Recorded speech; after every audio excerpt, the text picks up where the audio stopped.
What is up, my ninjas? I am Strident, and welcome to another video. So today, I'm going to talk about the Batman.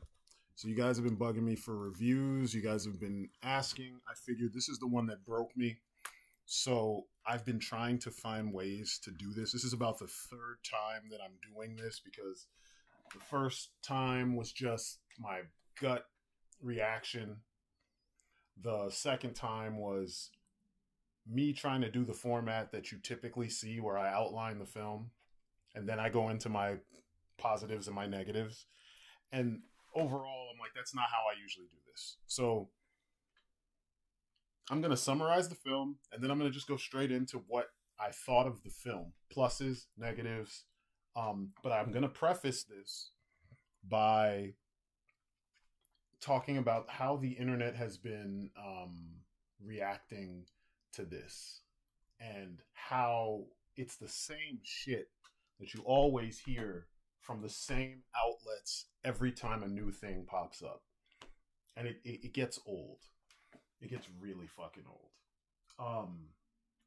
Every new thing is not the best thing ever, you know? It just isn't. And every time I turn around, a new thing pops up and you hear this. You heard this with all the X-Men movies, which it's not even a contest to argue about. It's not even it's not even conversation worthy to argue how good or how bad those movies are because they miss the point. The last couple were starting to get it, you know, starting with the one everybody hates, started to get it, but it wasn't a good movie. You know what I mean? It was more like a B movie that had enjoyable things in it, but overall was still a B movie. You know what I'm saying? But you saw it with X-Men. You saw it with the Dark Knight trilogy. Each one came out, and then they forgot about the previous one, and then they said that the last one was garbage in comparison. You know, you started seeing that more and more. They did it with the newer Spider-Man movies, none of which are super amazing compared to stuff that came before. None of them. None of them. And if you go back and you watch and you think about what a Spider-Man movie entails, they gave you so much extra bullshit to cover up the fact that the story is very like lackluster. It's funny scenes, you know, because having Spider-Man be younger, it's funny in some ways, but it quickly wears thin because that's it. You know what I mean? Oh, he's young and he's Spider-Man. Ha ha ha. And he's got a special suit. Ha ha ha. This is not Spider-Man. You know what I mean? This is just not Spider-Man. You know what I mean? Now we have another Batman movie and everyone's saying it's the greatest Batman movie ever. It's a masterpiece. And the things that they are highlighting, it's such a stretch because it's really easy to gauge these things and it's really easy to see when a film has the impact that these fanboys want this film to have, you know? And keep in mind, none of this is to say, nothing in this review is to say that the movie sucks. It's fine. It's a good movie. It's like a 7 out of 10. You know what I mean? It does some things better than the Nolan trilogy, but a lot of it is a rehash with slight tweaks of shit you saw in the Nolan trilogy. It's Batman fighting gangsters again and a serial killer who's one of the villains we're used to from the Batman mythos. They just handle him in a slightly different way. That's also kind of generic. But since a lot of the people who review these films, a lot of the fanboys who go nuts about this shit don't watch movies as a whole, they're saying that all these tropey things that you've seen a billion times in other films, B movies, you know, Hollywood movies, etc., they're saying all this shit is new. They're saying it's new and it's fresh and it's different and it's blah, blah, blah, and it's this and it's that. And it's like, it's not. And I don't want to hear the, oh, it's different. It's all contextual or it's all, you know, it's what's the word? It's in reference to this, it's new. No, it doesn't. It's a movie. You know what I mean? You're putting too many variables or too many specifics, caveats for us to come to a conclusion on how we gauge the quality of the film. Another thing that I've heard a couple times is that, and thankfully it's only a couple times, but I supremely don't disagree. I don't agree with this shit. I 1,000% disagree with this because it's just backwards.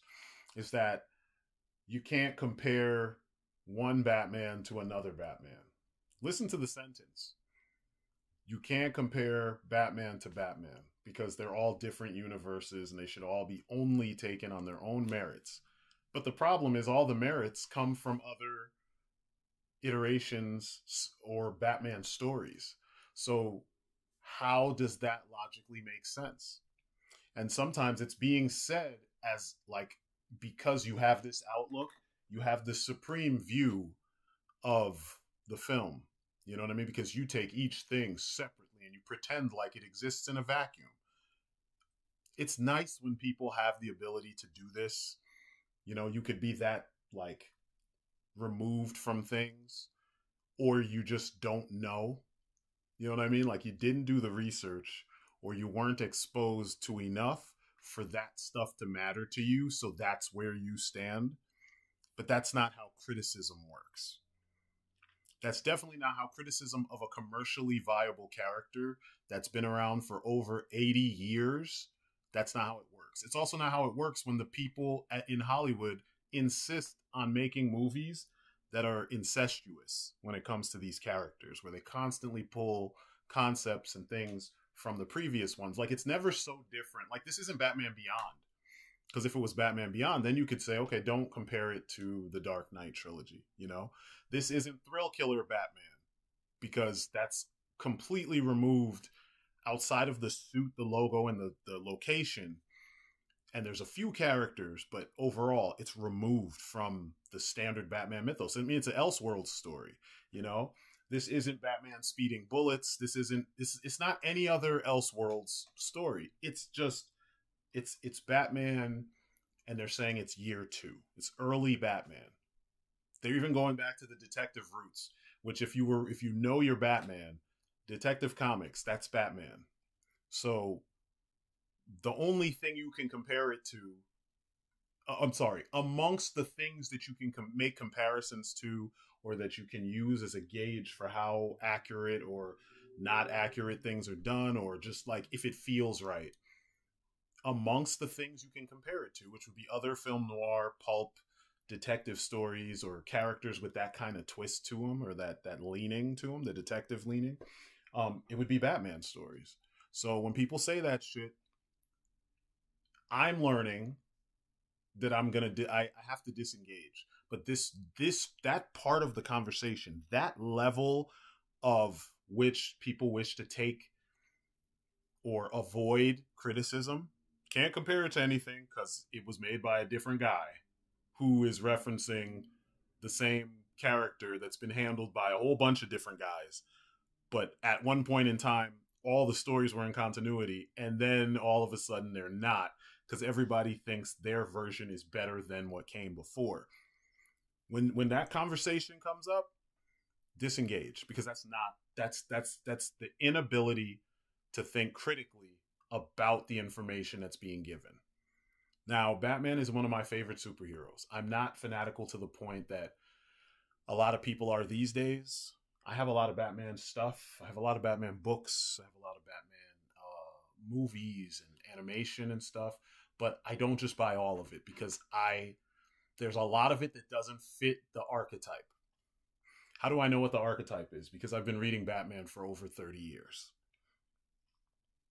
If you want a condensed version of the archetype, just watch the combination of the animated series and Justice League Unlimited, and you'll see a consistent, and Batman Beyond. You'll get a very consistent timeline of this man's life, his attitude, his skills, how the skills progress, the way his mind works.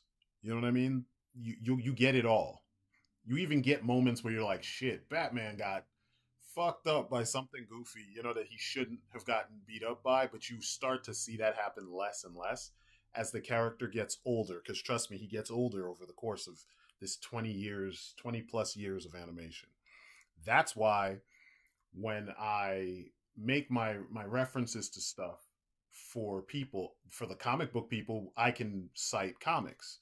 This movie takes heavily from year one, but then says it's year two. Um, it takes a whole bunch of things from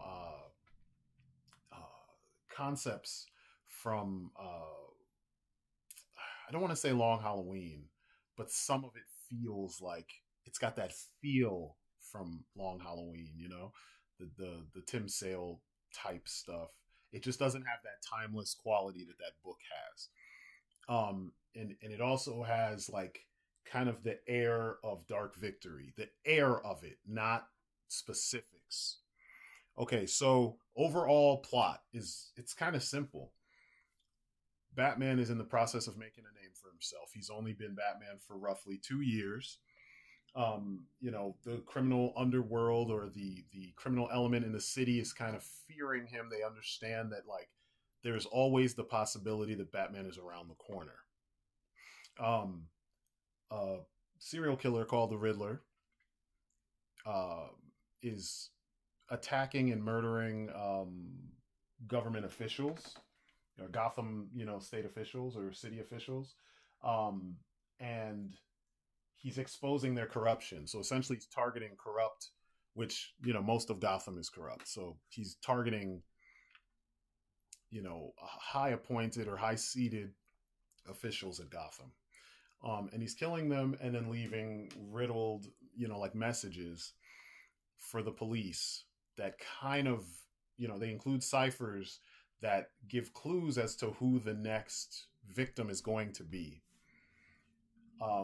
Batman is working with Commissioner Gordon to help unravel these mysteries so that he can potentially save, you know, prevent the next murders. And during the course of this investigation, it's revealed to him that what he thought about his father and what he knew about kind of like that world that he was a part of as a kid, you know, growing up in this rich world where it's all the people who are, you know, kind of the founding families of Gotham. They're not all lollipops and roses. You know what I mean? They're not all clean cut and like that. The image that he knew is not necessarily 100% spotless. It's revealed that things happen that are a little bit not as great as Bruce thought. So he starts calling into question why he's doing what he's doing. How can he have this perspective about, you know, his family and some of these other people, and then turn around and find out that they're, you know, not doing things the way that, you know, someone as just as he thought should. He meets Catwoman, who also is going through her own big situation because her roommate, partner, friend, co-worker is missing. She gets a call from her, and then, you know, the call is cut short. And she goes in to investigate who did what, you know, where did she end up? And she's following her own trail. And the two of them, her and Batman, cross paths, decide to work together because some of the perps that are involved in both things tend to be, or turned out to be, the same people. So, you know, there's this long cat and mouse game between Batman, Catwoman, and the Riddler, or I should say the perps that the Riddler is directing them towards, when in reality it's him. He's crazy. And the Riddler, the take on the Riddler is kind of it's one of the parts that I have problems with, but it's kind of par for the course. It's kind of a modern, it's almost too modern. It's like an incel-ish internet, like anonymous type serial killer who is really generic in his approach to crazy. You know, his version of crazy is like hanging on to words and strange inflection. You know what I mean? And then recreating shit from Saw without the tension of things that you saw in Saw. Like the traps. He's, you know, remember in the Arkham games, he had traps, but the traps were always elaborate. They were dank and dirty and nasty looking, but they were elaborate traps. In this, the traps are kind of elaborate when you think about it, but they're smaller scale. But you don't really get to see. You always see the aftermath. You don't really see what leads up to it. You know. I guess there's a couple situations where you see him putting the person in the situation, but it's not played for horror the way that the traps are played for horror in Saw. So I think with that, they're going for this very, it's like, let's take seven, trim the fat, so, or I shouldn't even say trim the fat, trim the violence and the gore so that it's not a rated R film. Because I don't think this was rated R. I think it was PG-13. Because they don't really make rated R movies anymore. But they cut out some of the violence. Yeah, it's PG-13, so there's no gore. So they cut out a lot of the violence and gore when it comes to that kind of stuff, and they kind of just play up the before and the after. So I think if they had went in a more gory direction, go hard R, make this hardcore, then you would have had the fear and the I'm not saying gory like Texas Chainsaw Massacre, the new one. I'm talking gory in the sense that, like, in some cases you see right up until the trap goes off. You know what I mean? Right up until, and then you can cut. You direct masterfully. Just, you know, give us a little more than the idea. And in some cases, give us the idea, because sometimes that works depending on how you build up the scene. But that's another nitpick I have, or it's not even a nitpick. It's a criticism I have. But the whole thing is the Riddler has like an internet following where he he posts what he's doing online, and he has a bunch of incel type followers that are waiting to, like, you know, mobilize when he's ready for them, and they're against the cops and this and that and the third, and no one sees what he's doing as unjust or wrong or anything like that, because, you know, there's a kind of a worldwide hatred for cops. So it's easy to understand where some of them are coming from, but at the same time, when you see it happen on here, it's like, woo, you can see exactly who they're targeting. And it's funny because I think they could have gotten this across without being that specific, but, you know, 2022. So in the end,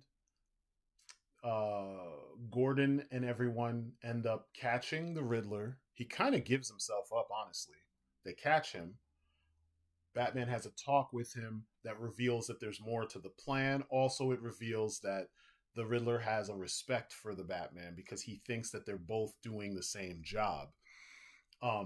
There's a moment in the scene where Batman is interrogating or talking to the Riddler face to face in the prison, where the Riddler kind of, you know, he gives away who his next target is, which is Bruce Wayne.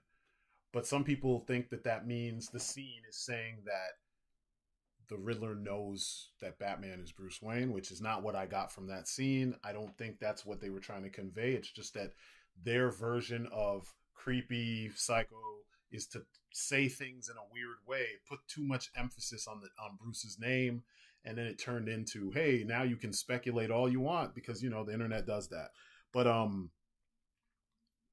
that's what sends Batman to investigate more about the situation that would call the Riddler would call you know, the Waynes out for. And so yeah, Batman now has to stop whatever this portion of the plan is before things get out of hand. And they do get out of hand towards the end. Batman fights a bunch of the followers. Catwoman finds the person, one of the people responsible for snatching up her friend, and there's a third act where shit just goes off the rails, and Batman has to make a decision on how he plans to help the city. Should he continue to help the city by, is he even helping the city by just punishing the shit out of people? You know, like punishing a criminal here, a criminal there, a gang here, a gang there, or does he need to become more? That's my big ass summary for this movie. Someone's gonna tell me you left out this, you left out this. Calm the fuck down, because nothing I'm leaving out is as deep as the film makes it out to be. The film has some very big pacing issues. Things are dragged out way too much. Um, and some of these simple ideas, they spend way too much time on them. But I'll give you the positives. Clear ass action. You could see everything. That was nice. I rewatched Batman Begins a couple nights ago, and I've watched this movie about 2 times, maybe 3. And Batman Begins, you can't tell what the fuck is going on sometimes. Like some of those fight scenes, not only is it that the problem is that they use the Kisi fighting method or fighting system with all those weird elbow strikes and stuff. I mean, it works in certain situations, but you shouldn't be making that your primary style for the screen. Screen fighting involves kind of larger movements so that the audience can catch what's going on. And if you couple that strange approach to combat, it's practical in certain situations in real life, but it's not practical in front of the camera. And then you have real tight camera, like claustrophobic camera, good Lord. You have claustrophobic angles. Jesus Christ. And the camera is not really following the action very much. Lots of blur, lots of camera shaking and stuff, camera movement that just doesn't really lend itself to all the action. You get the idea of action, but you don't actually get to see, especially when it's combat, you don't get to see all the combat. In this, you get to see everything. The camera is pulled back. It's kind of locked down. They're wide shots, so you can see him move from one side to the next. It's not all these fancy cuts, not in the Paul Greengrass bullshit from the Bourne movies. It's readable. Most of the movie is readable. That's the way it just works almost all across the board. There's a lot of Batman. You see a lot of Batman walking around in his costume, doing Batman shit, showing up in places. It gives you the impression of detective work. And I've specifically used the word impression of detective work.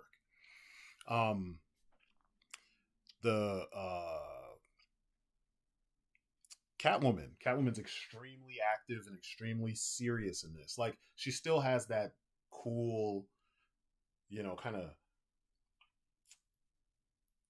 what's the word? Suave would be if it was a guy. For her, it's just, she's smooth and very, like, chill until she's not. And her fighting style makes sense. The way she moves makes sense. Her poor mask, good God. The performances are all around are amazing, given the material, which is not really that. There's not much to a lot of the characters. Colin Farrell gives like an insane performance because, like, for a character who's only in the movie for like 10 minutes, and remember, this is a 3-hour movie. He's only in the movie for a short while, just a couple scenes, and he's hidden behind all these prosthetics, all this makeup and shit, and you can barely tell it's him. Like, I've seen other movies where he used the same kind of accent, but like, if you didn't know any better, if no one told you who that was, you just believe that was a fat guy who they put fake scars and stuff on, and he knocked that shit out of the park. His walk, everything. He was just so not Colin Farrell. He just disappeared into the role, which is fucking amazing. That's what you want, and I wish more of that was in the film as a whole. Okay, the biggest plus, Jim fucking Gordon. Jim fucking Gordon, played by motherfucking Jeffrey Wright. He kills it. And the fact that you're seeing Batman and Jim Gordon working together is amazing. And forget the fact that he's played by a brown actor, right? He's so good and he feels like Gordon so much that you even forget that anything is different. It's a guy who's a cop with a big mustache and glasses, and he's pretty good at his job. That's all you need to know. He's the one cop that is not corrupt, That's it. And you get all of that with him. And it's also one of the points for why when people say you can't compare the characters to anybody else, it's fucking stupid. Because how else would you know that Jim Gordon's acting like Jim Gordon if you don't base it on anything else? You know what I mean? How do you know the relationship of Jim Gordon and Batman if you don't base it on anything else that has existed that illustrates the relationship, the dynamic between Gordon and Batman, you know? So yeah, he totally just, for me, he made the film more enjoyable. He was like really awesome. Um the um the movie looks fine. People, I've seen these fucking, and I've explained this before and I'm going to explain it again. I hate video essays. I hate them. It's always some, you know, film like a second year film student, or maybe they just graduated and they've got their film degree and they're just regurgitating information from their film texts or from their teachers in the form of, or in reference to the movie that they like, you know, without actually understanding that, like, yeah, some of these things they apply because they're the foundation for how things are done. But when it's done exceptionally well, you'll see that all the information that your books say, it applies less because they're breaking those rules. They're breaking those things. They're using unconventional means to achieve the end result that you got. So I'm seeing all these videos where people are saying, you know, it's the cinematography is stunning, it's amazing, it's the this, it's the that. Did you know that fucking Matt Reeves also directed Cloverfield? Do you remember how the Blair Witch was the first like found footage like mainstream film? And then Cloverfield happened, and then everybody started doing that. Do you remember that? And then do you remember that up until Hardcore Henry, and I'm going to find the dates for both so that you understand what I'm saying, because a lot of people, Cloverfield was 2008, and then Hardcore Henry was 2015. And in between that time, from 2008 to 2015, you had so many movies that either had a sequence in their movie that was handheld footage, or you had films where they tried to do that. Lots of films, you know what I mean? There's even films, B movies, I'll say now, that are still doing it after the fad has passed. That's what groundbreaking, amazing cinematography looks like. You know, The Matrix is another example. You remember what films looked like before The Matrix? Everything looked like traditional movie film.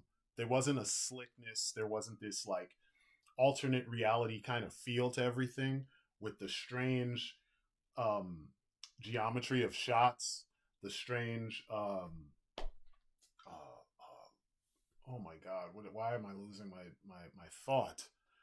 The, like perspectives and the angles that were being used were not the typical angles you see in films, because the Wachowskis were trying to give you this look that when in the real world you had a certain shot structure, very specific, very organic, very regular, like, but it's cold, you know?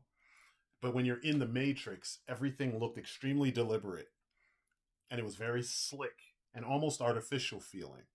And there was a tint to the film, and everybody started doing that color grading shit in all their movies, all the way up to the recent Zack Snyder. I mean, shit, Zack Snyder's whole filmography is that. You know what I mean? And there's tons of other people. There's tons of the, what are they called? A24, I think that's the studio that do those low budget, like kind of horror, indie horror type films and stuff. They do that shit to the nth degree. It's such a thing that you see all across the board. And then you watch the Batman. And then they're like, oh, it's so beautiful. It's the same shit. They even use the same fucking city as in The Dark Knight. They only added Prague for some interiors of more Gothic structures. But you have people saying, oh my God, this is amazing. This is like the prettiest Gotham. It's, oh my God, it's so great. Really? It's the same exact place. They're just not using, they're not highlighting the exact same buildings. It looks like a fucking city, like a regular in your inner city that's like bustling with people, but then they show you the slums a lot.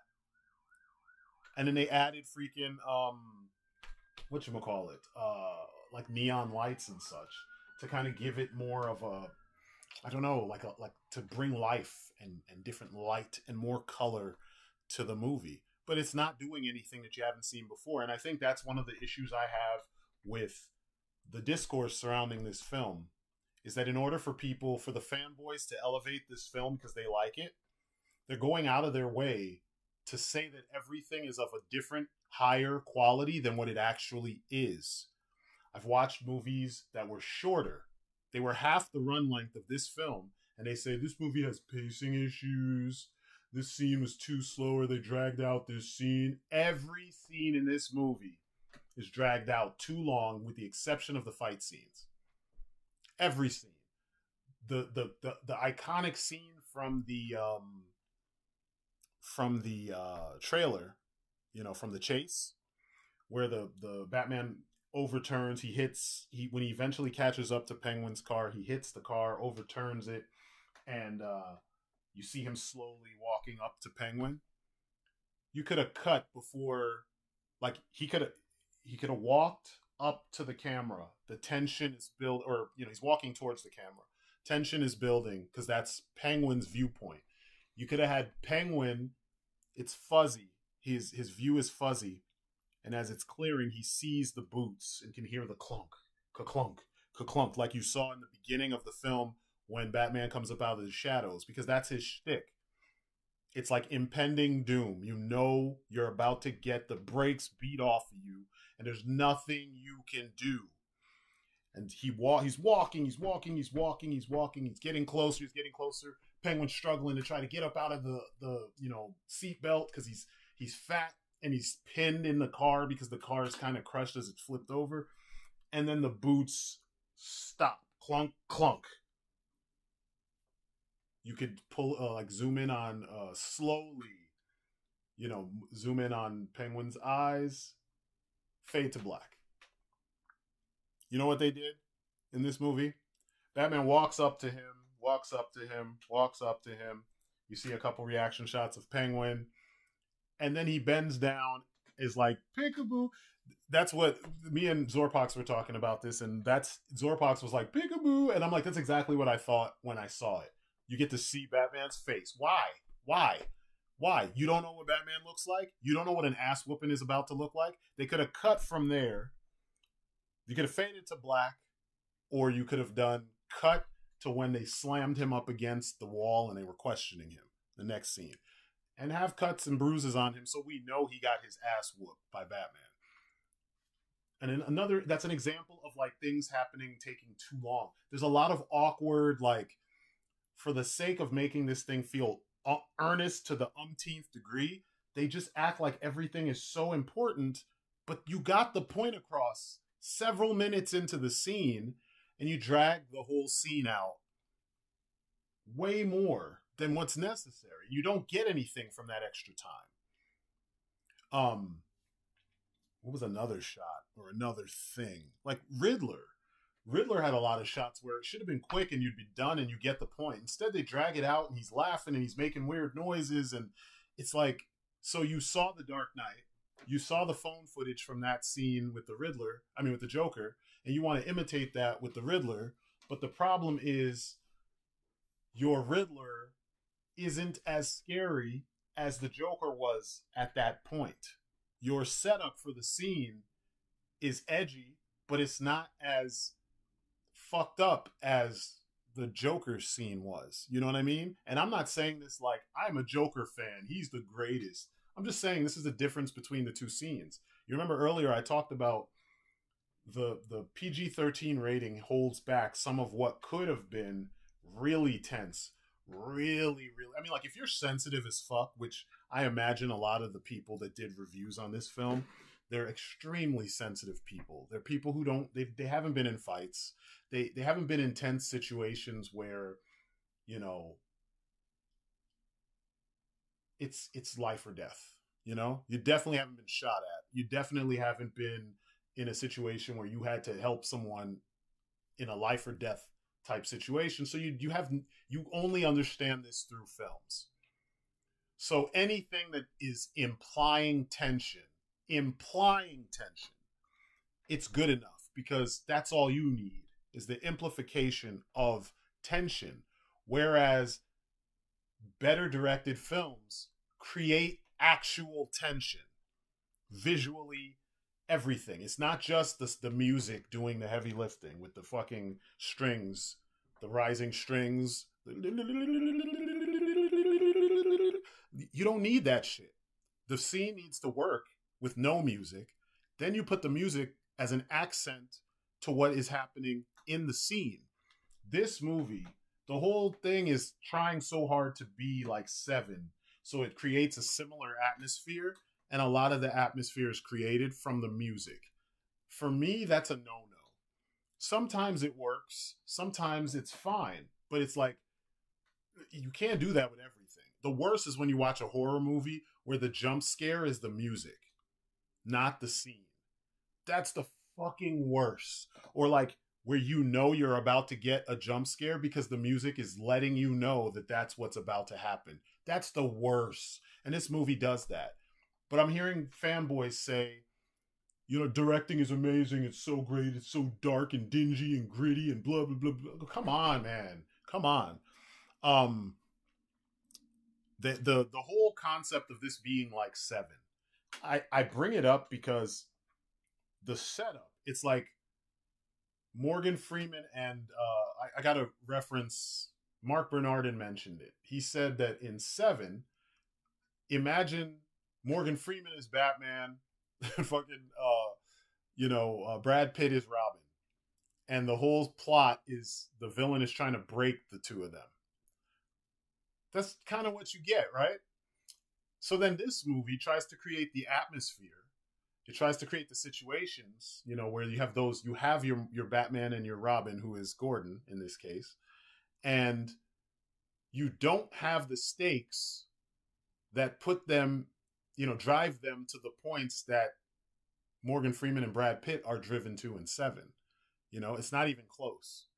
So the movie is trying really hard to co-opt the tone of Seven, but it can't go all the way. So all you can keep saying is it's just like Seven, when in reality it's not. Because you know how the internet is. All you got to have is a similarity. You know, kind of like the one drop rule when it comes to, you know, race relations. One drop. You could be mixed and you could be bright as hell. You could be high yellow and you're black. Forget the other half. You're just black. You know, it's like that. You got just that little bit of DNA. You know, that little bit, the amplification of, you know, it's giving you the idea of, and that's enough for people. It's just like Seven. It's not just like Seven. It's not. The whole Saw angle. It's not just like Saw. It's the idea behind what you saw, what the spectacle in Saw was. It's the idea. It's like the way dating works today, or the way the club works today. I'm married, so it's a little different for me. But like, I still can see the things that happen. My wife and I have gone to bars, and you see women who are looking for a dude at the bar. Number one, that's a bad fucking strategy. But they're going to the bar. They got the tits hanging out. I mean, not fully, but almost. Ass is all fucking accentuated by the tightest kind of pants you possibly can have. And they have no game, no qualms. There's no bar for entry. You just got to look like you have your shit together, and they throw it all at you. You know what I mean? Or they're coming to make you shoot your shot because, you know, it's beneath them for them to do it. They're giving you the idea of, you know, it's not even the idea anymore. They're projecting. Look at this. Look at all this stuff. Look at this. I'm so sexy. I'm so this. Then they open their mouth and they don't really have anything to help validate that, you know, to help add to it. So you know that's going to be a jump off for somebody that night. And the worst is when it's with you're there with your significant other and they still throw it at you. It's that same kind of feeling. That same kind of like, all of this, look at what this says. But then when you investigate just a little bit further, if you're not looking for a jump off, you know what I mean? And you just happen to be sitting there and you hear what's going on. You know, like I said, I'm there with my wife. I don't get down like that. But I can imagine if I was single, all of what's being thrown at me, I'm supposed to jump. It's bait. I'm supposed to take that bait. I need more. You know what I mean? I would need more. I would need more substance, which is how I ended up with who I'm with. there's more substance. This is the set dressing, but not the substance when it comes to the 7 elements and the stuff. And I'm hearing people add all this backstory. They're adding all this depth to it. They're adding their interpretation to this, like as subtext to the scene, when the scene is trying to tell you this is a really serious scene in which this thing happens. That's it.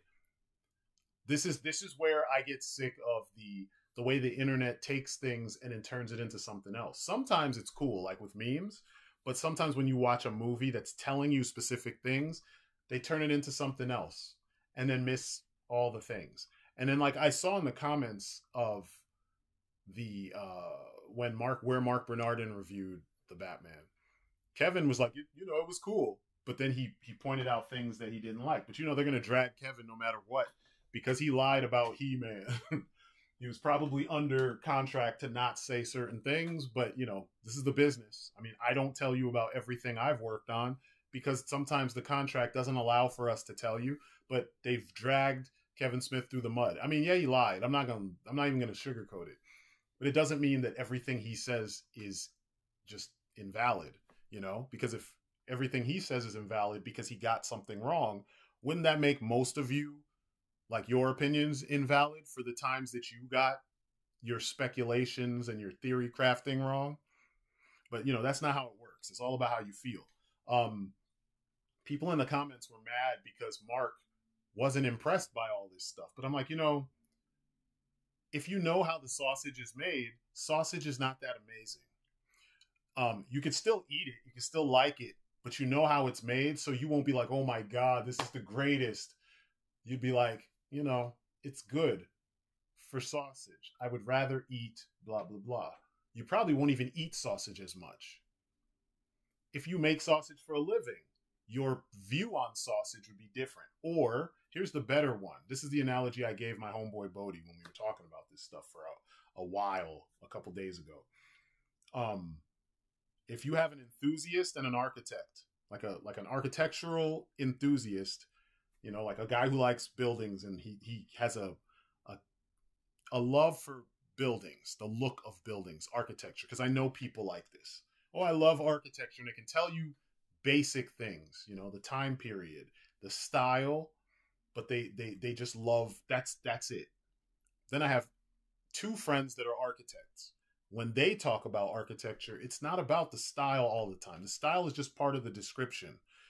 They get into how it works and why it works, the details of it. And if it's a building they worked on, they'll tell you what the contractor wanted and how they met that.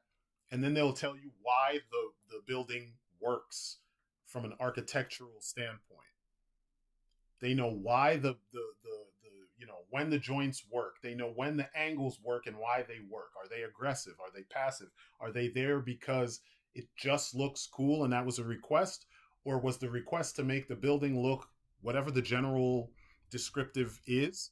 And then you chose those angles because they they convey exactly that.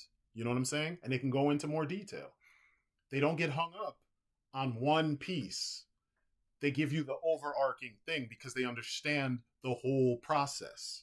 Whereas the enthusiast would be like, yo, those windows are amazing. Things from this period always have similar designs to this window. And I love it because it reminds me of blah, blah, blah, blah, blah. And they would get hung up on a thing. Oh, there's a, you know, like a secret door or the latches are reverse latches and they work this way on the windows, and most of the time windows go this way, but this one goes this way, and I love this. And you're like, I get it. You love it. It's kind of like people who say they love graphic novels. You know, a graphic novel is essentially a collected edition, and sometimes it's also a one-shot. But there's people who say, I read graphic novels as if the term separates it from comics. They're comics. You know what I mean? But you can tell they're using the safe term. It's like hip-hop quote unquote hip-hop fans. And when you ask them who is their favorite hip-hop artist, they say Tupac and fucking Biggie. And I'm like, everybody knows and probably likes Tupac and Biggie. who else do you listen to? And they can't tell you. Or Batman fans who read all the comics but can't tell you their favorite Batman comic. What's your favorite era of Batman? I don't know. I like them all. Okay, there has to be one that got you on board. What is it? I don't know. It's been a long time. You know these things. You've heard these greatest hits before. That's what this movie is doing with a lot of things, and the internet is blowing it out of proportion. And in 6 months, they're going to turn around and say, okay, we got this wrong. Or someone will say, they got this wrong. They being the usual suspects. This isn't really that awesome. Or this is serviceable, but it should have been like this because here's the pedigree of this director's directing in other films, and he didn't use that same level of skill in this film. They'll also point out the studio mandated shit, because there's a lot of stuff that pops up in this movie that feels like studio meddling because the tone shifts and you start seeing things happen that feel like the checklist. What else? Because this section is the BS from the internet. This is the part where I'm going to go full ham on what I don't like about this movie. And remember, like I said, I would give this movie a solid 7 out of 10. It's fine. It's not blowing. It doesn't do anything that blows you away. Like the feeling that we got when we saw the Tumbler, we had never seen a vehicle like that. That's not what you get from seeing a muscle car for Batman.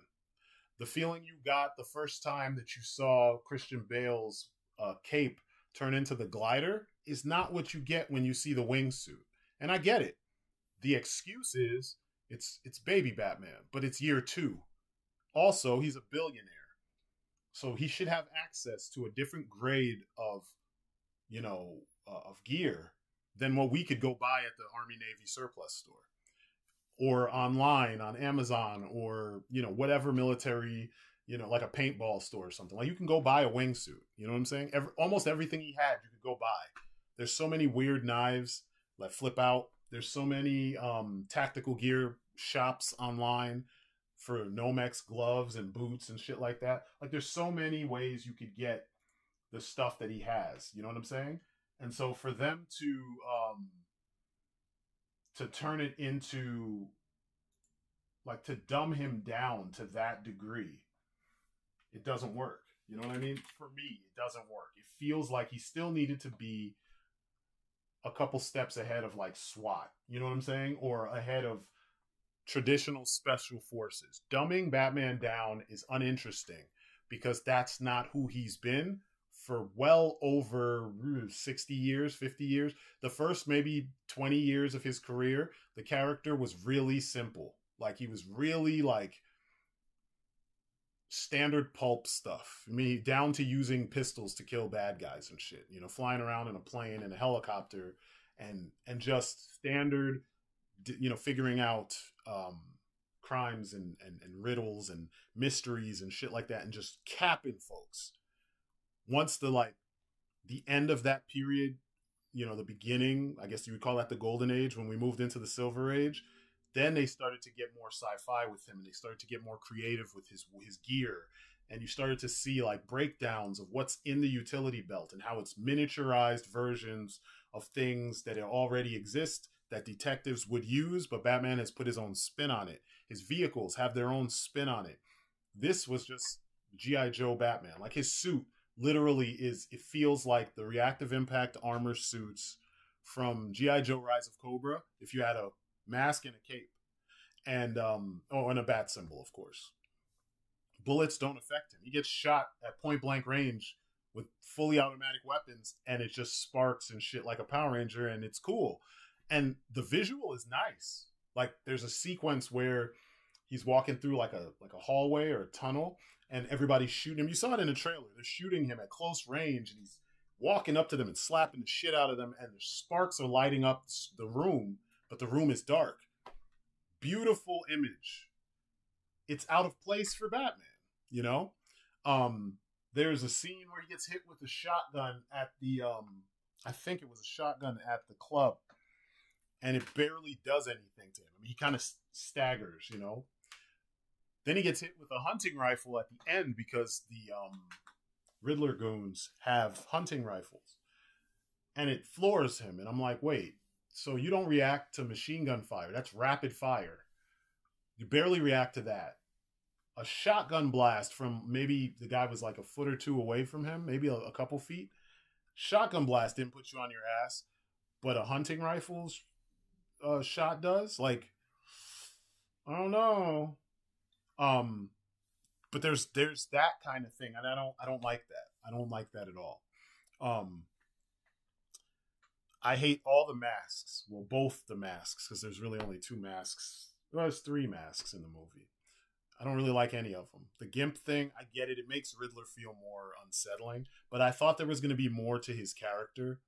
You know, I thought they were going to do like a smear campaign type deal for Thomas Wayne and have like they did in Joker, where you know, Thomas Wayne did a lot of bad shit and they were keeping it under wraps, and you know, now it's coming to the surface, and one of those things involves the Riddler when he was a boy or something like that, you know, or I don't know.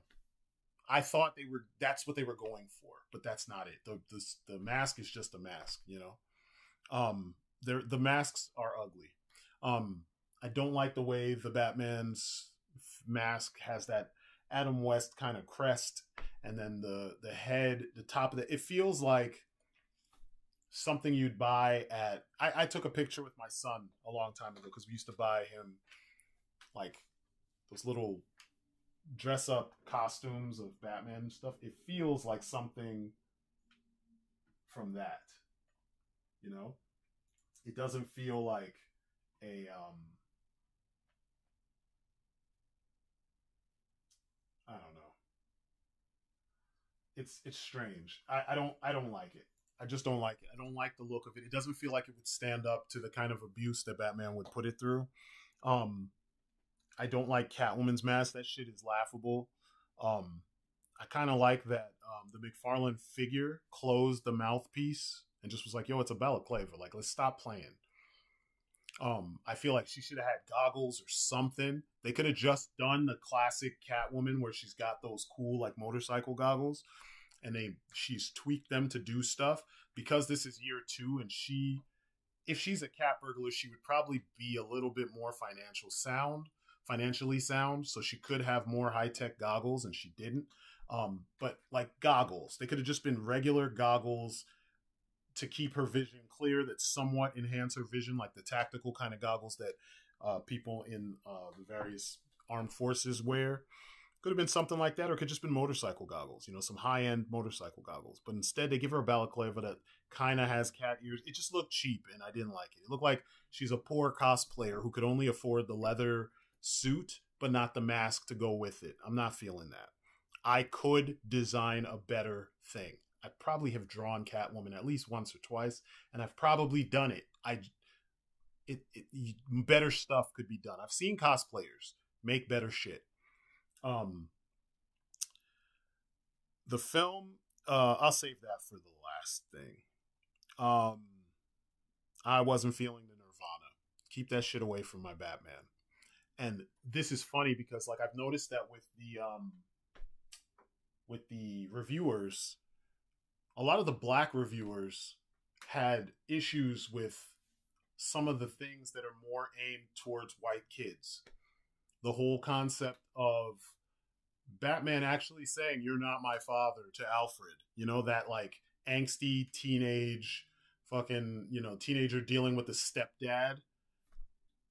It's like, what? Zorpox pointed that out to me, and I had never even put the exact words to it, but it had that feeling, that Full House fucking, or the after school special angsty kid down to the fucking the messy hair. He's in his room peeking at pictures of a girl, and then the stepdad walks in trying to connect. And get the fuck out of my room!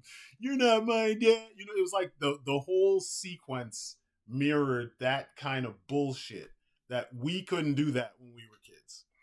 You know what I mean? Us, you know, Latinos, us, a lot of the black kids, we can't talk to our parents like that. Stepdad or whatever. We would get boxed in the fucking lip. They make sure you just know better. There's, in general, especially in a Latino household, it's more respect. So like seeing that shit was laughable because the Bruce Wayne that we know, even though he's angry, he respects the shit out of Alfred, and he doesn't blow up at him like that. You know what I mean? And when he does, it's because something really big happened, not because Alfred gave him some advice, you know? I wasn't feeling that. So emo Batman, no. Alfred's stepdad situation, no. Bruce being a difficult kid, no. He's 30 years old. Like, the fuck? And he's acting like a teenager. Like, get the fuck out of here. Like, he clearly looks like a grown-ass man. He just looks like a very, like a young looking older man. Like, he looks much older than Tom Holland, you know? And you have him acting like a teenager. Like, get the fuck out of here. That just doesn't feel appropriate for this character, you know? Batman's mind. This is one that, like, I tried to illustrate this one when I was having a long ass conversation with Bodhi, and he didn't get it. He's a Batman fanboy, loves Batman so much, but he's just open for whatever the interpretation is. He's one of those that believes the bubble, you know, keep it in its own bubble, and I don't agree with that. That's bullshit. Batman is supposed to be one of those mind like a steel trap. You know, they've categorized it as he's amongst the various skills he has an eidetic memory, photographic memory. Lex Luthor has this too. So he doesn't need to get all of the information to move forward. He just needs to see enough. And he's seen enough of things that he can put things together quickly because he doesn't need much information to master things. You know, photographic memory. He can just take a couple looks at a book, get the gist, get exactly what's in the book. When he needs to pull that information back out to use it in a future situation, he can do that. It's kind of like what, if you've watched or if you're a fan of like the Tom Clancy style stuff, Sam Fisher, John Kelly, Jack Ryan, and then outside of the Tom Clancy stuff, Jack Reacher, they all have this kind of mind. They learn things extremely fast. They have photographic memories, and they can recall all kinds of shit. And then they do everything that they do to a very high level.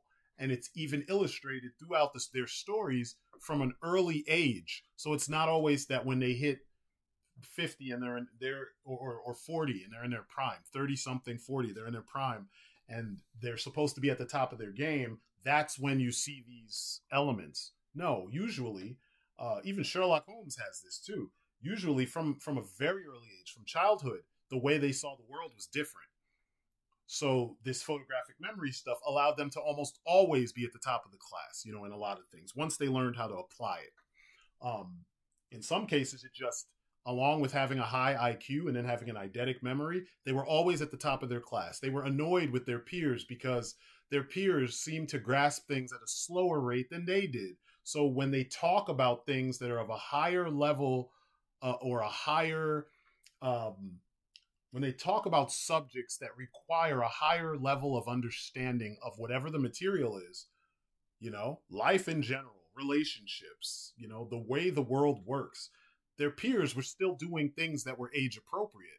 Meanwhile, these kids are thinking about things way outside of their pay range. You know what I mean? That was annoying for them, so they always seemed separated from everyone else. Characterizations of Bruce Wayne always fell into this category because he's based on, amongst other people, he's based on Sherlock Holmes. So, and Sherlock Holmes had this situation. You know what I mean? So it's like, why is this Batman so slow at stuff? He gets the same riddles that we would get, but then there's other parts of it where he's just like, oh, I don't really speak Spanish. I mean, he didn't say it, but I mean, that's what the movie is implying. This Batman didn't speak multiple languages, but eidetic memory. He would have learned that shit during his travels. How did he travel all over the world? They referenced that he left. Where'd he go? We know what that means. That's another, there's so many angles to the character that when people say you have to judge him in a bubble, you just can't judge him in a bubble. I can judge the film as a whole on its own, concepts and everything that are in the film on its own. But when it's Batman, they're pulling from his mythos. So if you're going to pull from his mythos, you know, I explained Gordon. How do you know Gordon is legit and he's done right? Because he acts like the Gordon that we've been reading about for fucking ever. So, like, how do you know when a Batman isn't really acting like Batman? Same exact reason. We've been fucking reading Batman forever. We've read good stories. We've read bad stories. How do you define the bad stories? Because the character is not consistent with any version of the character that you had read before. You know what I mean? Like, Tom King started writing Batman and there were issues because he was making Batman have suicidal ideation and all these crazy things that, like, they'd never, ever said that he had those issues. And there's books about the psychology of Batman. And never once was suicidal ideation one of the things, but Tom King imprinted himself onto his version of Batman to give him issues. And he frequently does this to the characters that he writes. He creates issues that they didn't have just to quote unquote make them more human, as if that's the only qualifier to being human. You know when it feels wrong because you've been exposed to the right way. You've been exposed to an all-encompassing version of a character over all this time. Even young people who you're just getting into Batman, there's so much Batman out there that you know what works and what doesn't work for Batman. Forget what you think. If you were going to make your own Batman, you didn't make him. So forget what you think what you would do if you made him, because that's not what I'm talking about. We're talking about what a studio does, because Matt Reeves admitted that his process was get a whole bunch of Batman media and imagine you're in a dark room, reach out and pull the different things. And what you pull, you add it to the sauce, essentially. The movie feels like this.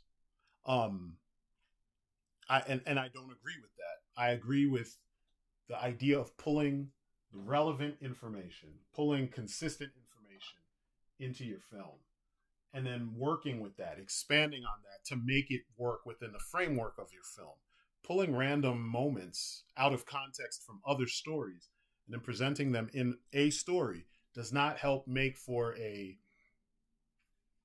satisfying narrative unless you have very limited knowledge of the character, because then you don't know where those things came from.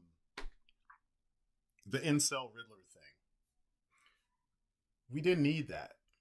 We really didn't need that, you know? And on top of that, he's an incel, and somehow he's able to get more information from the channels that are afforded to regular people or, you know, pretty smart people who can, you know, navigate the internet pretty well, you know, and do some digging in multiple different places, you know. But Batman didn't have access to that kind of information. Like, it should have been a cat and mouse game where two people have amazing intellect and it's obvious. And one person is able to figure out what the evil genius, who's 10 steps ahead of the cops, this one person can figure out the plan based on little, you know, a few elements of what, you know, is being shown, you know, what's being revealed. And so he's always able to kind of meet him where he's at, while the cops are like, how the fuck did you come up with that? You know what I mean? Whereas the movie doesn't give you that. Instead, the movie gives you Gordon and Batman figuring the shit out as if they have similar levels of intellect, when that shouldn't be the case. And then the incel part, and then the rallying his followers and kind of repeating or mirroring elements of shit that's going on right now with several like right-wing groups and stuff, and how they get them, someone online gets them mobilized to do some fucked up shit. Like, we know it exists. Does the Batman universe really need to have all its characters now turned into parallels with whatever's going on right now? I don't know. I guess people's mileage may vary on that one. Year 2 Batman acts like this is the first week of him being Batman. There's too many things that Batman at this point should have on lock in order to do the job of being Batman. You don't put on the costume, and I explained this earlier, you don't put on a costume to become a superhero or a costumed crime fighter if you're not exceptional at a bunch of stuff. And this Batman's not really exceptional at anything. He probably the closest thing you could say he's exceptional at is fighting. Because he takes on a lot of people, you know, all at once. And oftentimes he's coming out on top with very little being done to him. Except for the end of the movie. But he needs to be better. When you watch Batman Begins, and again, you have to make the parallels because so many things are borrowed from Batman Begins. You know, running from the police, which is a staple in early Batman stories. The police misunderstand something with Batman, then they chase him. And Batman has to fend off the police and get from point A to point B without getting caught by the police. Or if he gets caught, he has to escape and then get from point A to point B. You saw that in Mask of the Phantasm. You've seen it in many episodes of the animated series. It's always in the earlier books, not so much these days because the cops kind of give him carte blanche in Gotham because he's expected to be there. He's kind of part of the law enforcement circle. But dealing with the cops has always been a thing. And that shit happened in the Dark Knight trilogy a bunch of times, and it happens here. The dealing with the lower level, you know, in the hierarchy of villains and their powers, dealing with all the lower level characters, did that in the Dark Knight trilogy. You're doing it again here. The Batman in that one, they show you all his training and all this stuff. Well, not all of it, but a bunch of it, and they acknowledge how much training he's had prior to the events of the movie in the movie. And this is the Dark Knight trilogy I'm talking about in Batman Begins. And then he learns more. They explain, oh, you know how to take on 10 men. We can teach you how to take on 200 or 600 or something like that. I think that's what he said. You fought 6. We can teach you how to fight 600. We've shown you. We're giving you the skills to make yourself more, to appear more than just a man. You know, this is Batman. This is what the character is steeped in because that's how you become the legendary character that you're going to be. And this movie, as clinical as freaking Nolan tends to be, that movie did that. It didn't shy away from that element. Whereas this one, they skip time because you already know the beginning of the story. Which again, it's a choice made because they expect people to know Batman's history.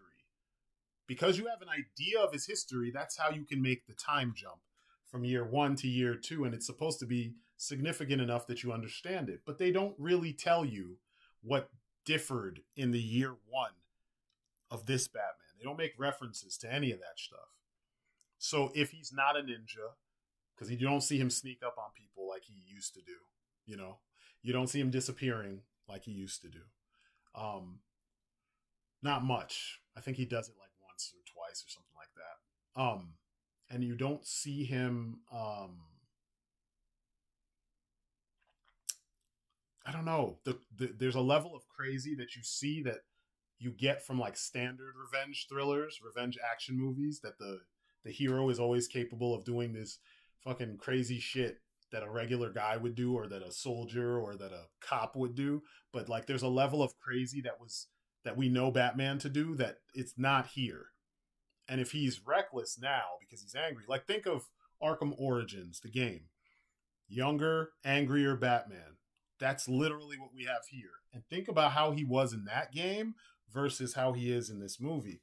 I know it's two different people, it's two different approaches, but like the level of crazy, the level of you can't do that, like a dude can't do that. How the fuck did he do that? That shit didn't exist in this movie. Everything was grounded to the point of almost not being very imaginative.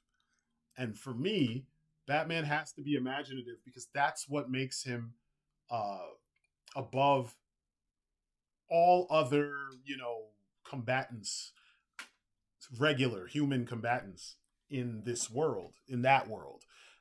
None of the mafia people are going to expect what Batman's going to do because it's so out of the box that no one would be like, yeah, he's going to jump through the skylight in the middle of all of my goons without a gun, you know, without having previously sniped a whole bunch of these dudes. and he's gonna mollywop everybody.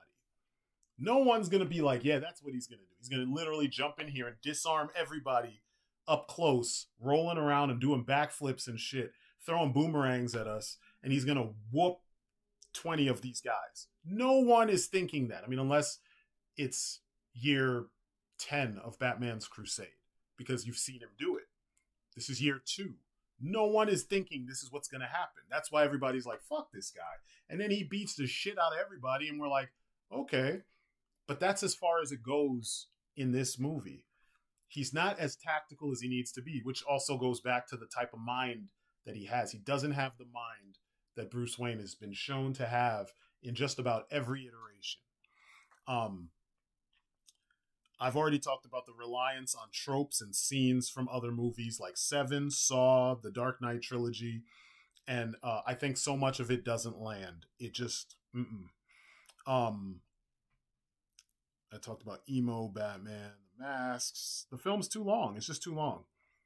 I don't have ADHD, and like I like long movies when the story calls for the length. You know, when you watch the Lord of the Rings trilogy, the original, I'm not talking about The Hobbit, you understand that this is a journey.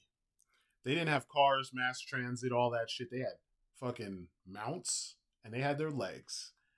Sometimes they had teleportation spells, but you don't really see that much.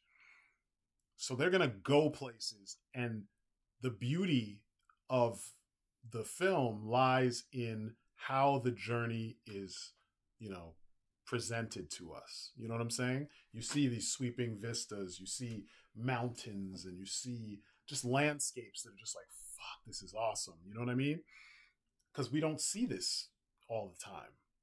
And this is specifically, it's relative to that world, you know? The fact that there's a lot of things going on at the same time, but they're fairly spread out in those movies. Like the heroes have to get to a place, and sometimes it'll take a while to get to that place where the next step needs to happen. A lot of the runtime is stretched out because of that concept, you know, travel. And it's a fun thing to see in those movies, even though I've seen people make fun of it.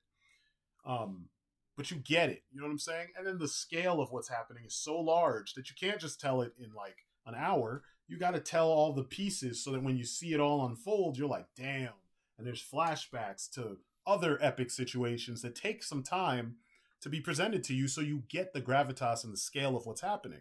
This movie was not that. Nothing in the movie was that epic that you needed a nearly 3-hour runtime. Nothing. I've told you there were too many weird pauses. The camera lingered too much on scenes where we got the point earlier in the scene. Staring at Batman's face with that fucked up mask.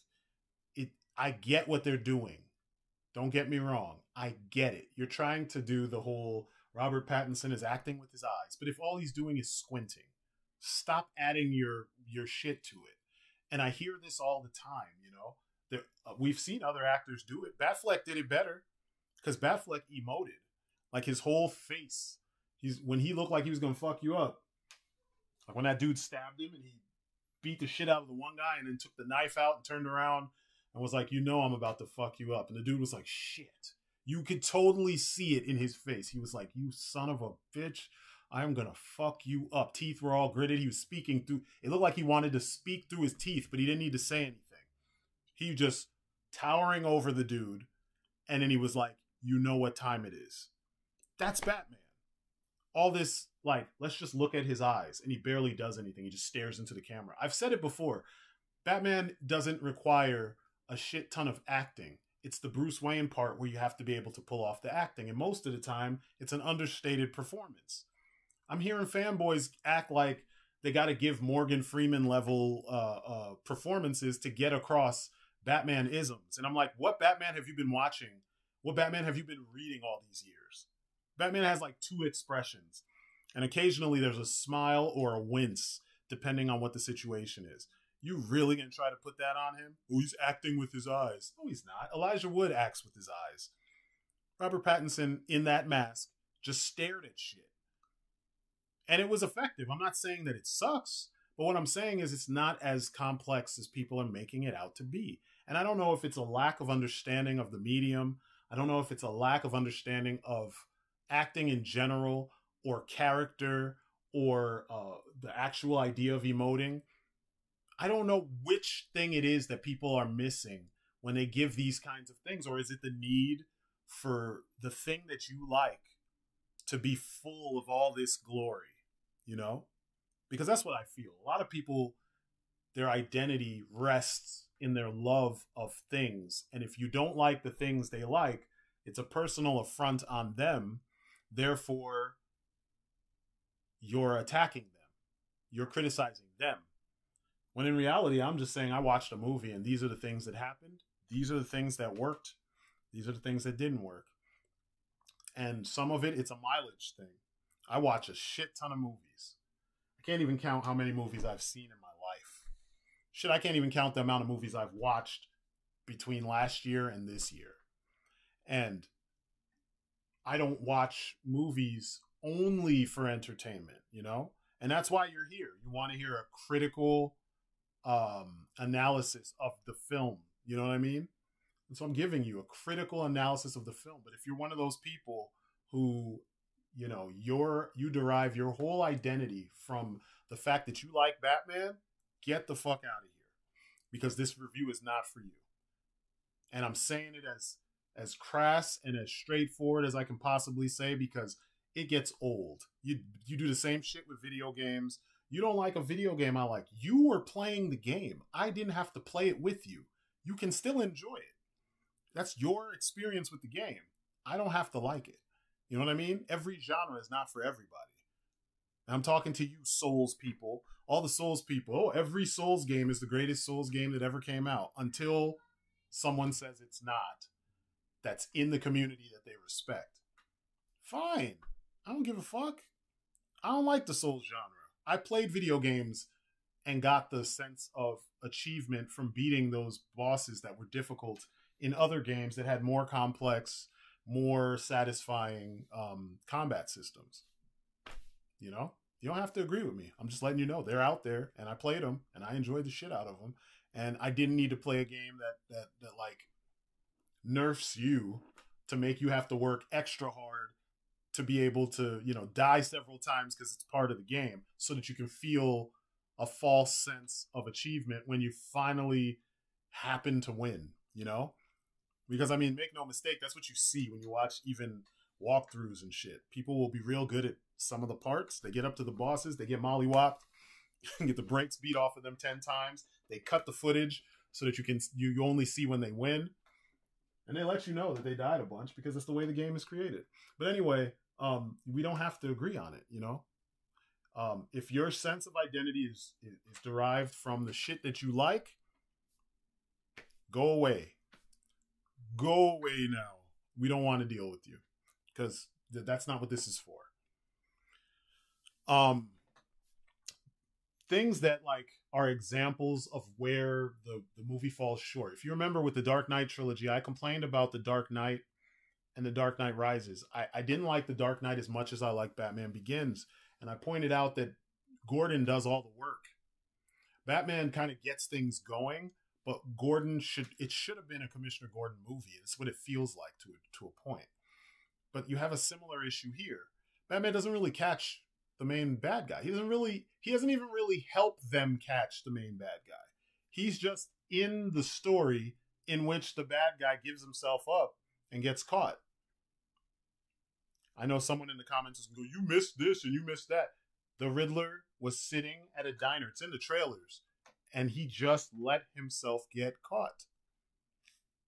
And then while in prison, he gives hints to Batman, who he thought was on his side. He gives him hints as to what's about to happen. I think he just flat out tells him he's going after Bruce Wayne.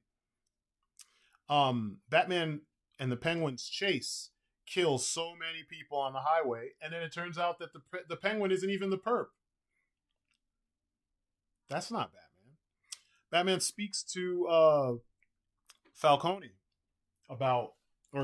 as Bruce Wayne, he speaks to Falcone to ask about his father, whom he's doubting because he's learning about the whole what was it called? The Gotham Trust. I think that's what it was called. But there was a fund that was set up by like the powerful families in Gotham, or it was set up by the Wayne Foundation. But everyone was supposed to put into it to help rebuild and better Gotham. But in reality, it ended up being something where all of these corrupt people were taking out of it, and they were keeping it under wraps. Through investigating all the different involvements of different families and stuff, you find out that Thomas Wayne was notified by a reporter that they found out that Martha Wayne had a kind of a less than stellar situation where she was in and out of institutions when she was younger. And this reporter was going to expose this. So Thomas paid Falcone, who he had saved from a bullet, and I guess they had kind of a friendship somewhat. He asked him to intimidate that person, and Falcone killed that person. But then when Wayne had second thoughts about all this and felt bad about the fact that this is how badly it went, he let Falcone know that's not what he wanted. Falcone killed him. So Bruce Wayne finds out about everything except for how his father was actually killed, why he was killed. Him and his wife, his mother. So he goes to talk to Falcone. Falcone says, "No, I didn't kill him. It was this situation." He gives him a bullshit story. It's the story, but he swapped parties, at fault parties. So then he goes. Bruce goes back to Alfred, who had just been in a bombing in Wayne Tower. So he's in the hospital, and he's like, as soon as Alfred wakes up, you lied to me. It's plain as day, too, because I had this conversation, too, and it was told to me that he's asking the question to see what Alfred is going to say. No, he was told one story that contradicts what he was told and believed all his life. Alfred explains that he withheld part of the story to protect him because he didn't want him to lose the virtuous view of his father, who's also Alfred's friend. And he explains that, he made a mistake, but he felt bad about what he did because it got out of hand. It's not what he wanted. He just wanted the intimidation part because he wanted to protect his wife, whom he loves so much, just like he loved his son. Pretty straightforward situation, except for the fact that Bruce Wayne, aka Batman, mind like a steel trap, will be the world's greatest detective, believed a mobster over Alfred. The fuck is that? And you can come up with all the theories and all the explaining away. It happened in the film, and it all led back to that the dynamic, the stepfather and the rebellious stepson, and it doesn't feel right to see that. If there's anyone he's going to believe over everyone else, it's going to be Alfred.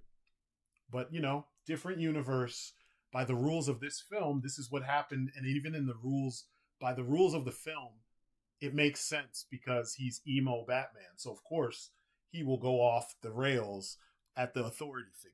You know what I mean? Because the relationship isn't exactly the same. They do have like a moment, but you know what I'm saying? This is one of those things that Bruce Wayne, the guy we know of, wouldn't do. Even young Bruce Wayne, he'd have to be really young for this to be an actual situation where he'd believe a villain over, his freaking surrogate father. You know what I'm saying? I didn't like that part. Gladly, it didn't turn into a whole nother arc. It just kind of helped Bruce to kind of complete the arc or get on the way to completing the arc that he was in the middle of. But it's out of character. That's not a Bruce Wayne Alfred situation.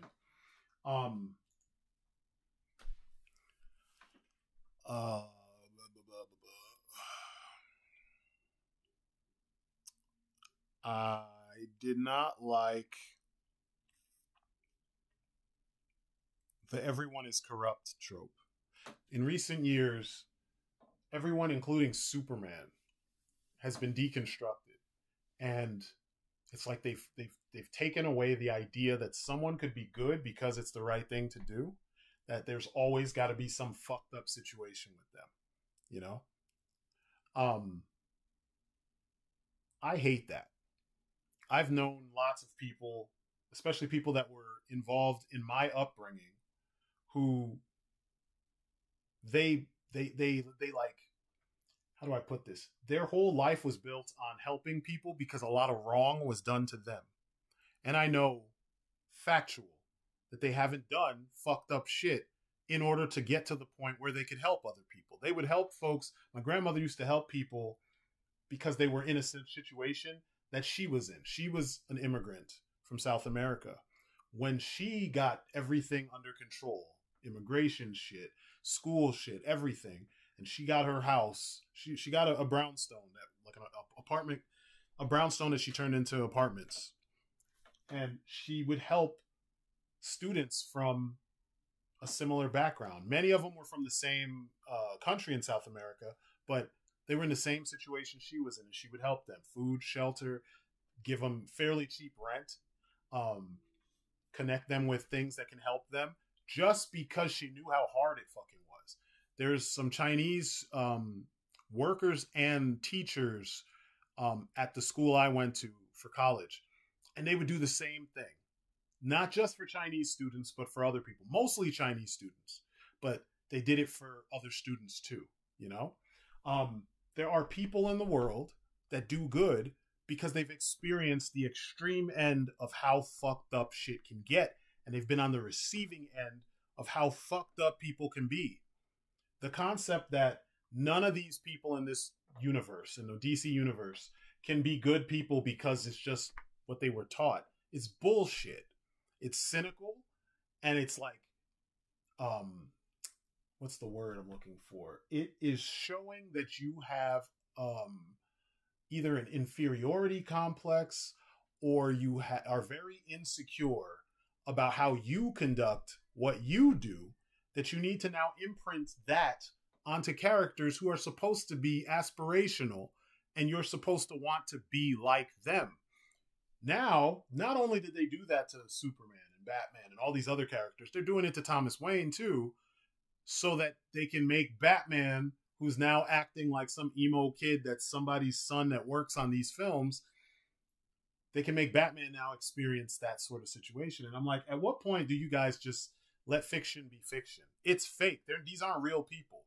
You're telling me that we can't aspire or hope to have people around us that we want to be like?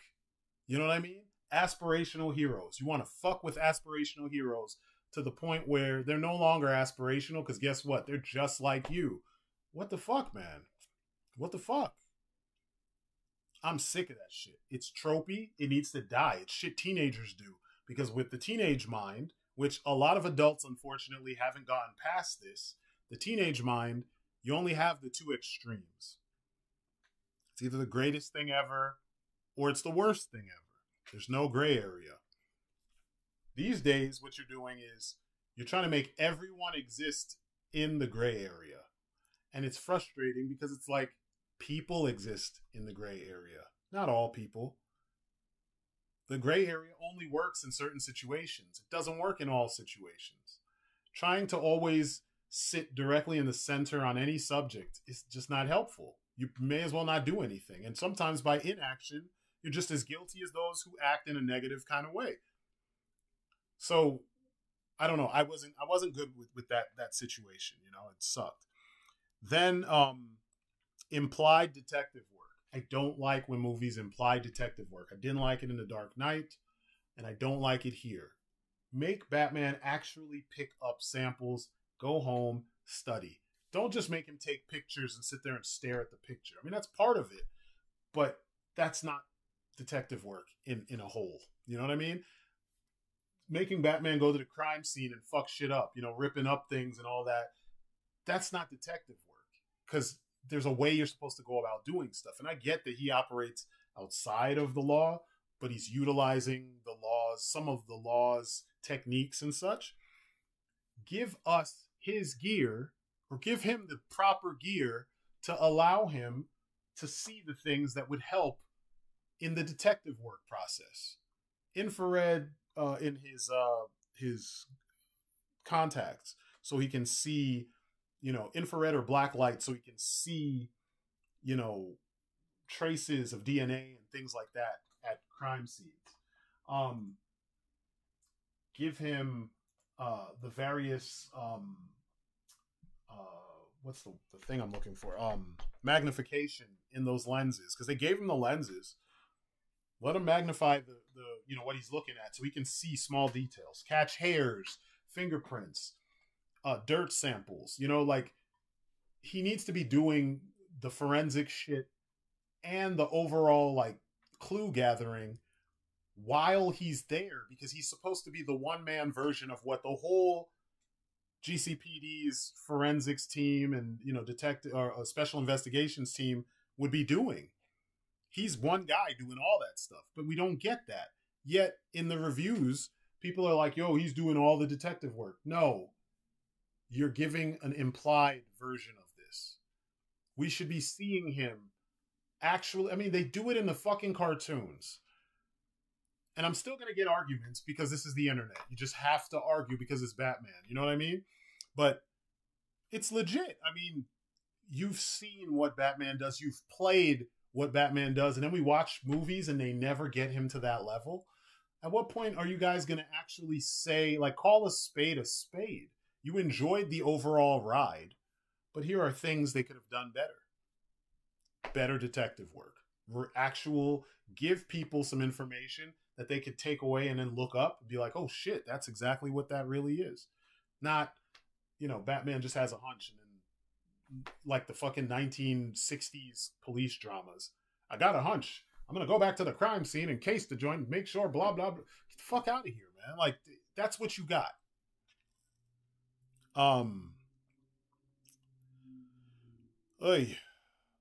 And I think, oh yeah, I forgot.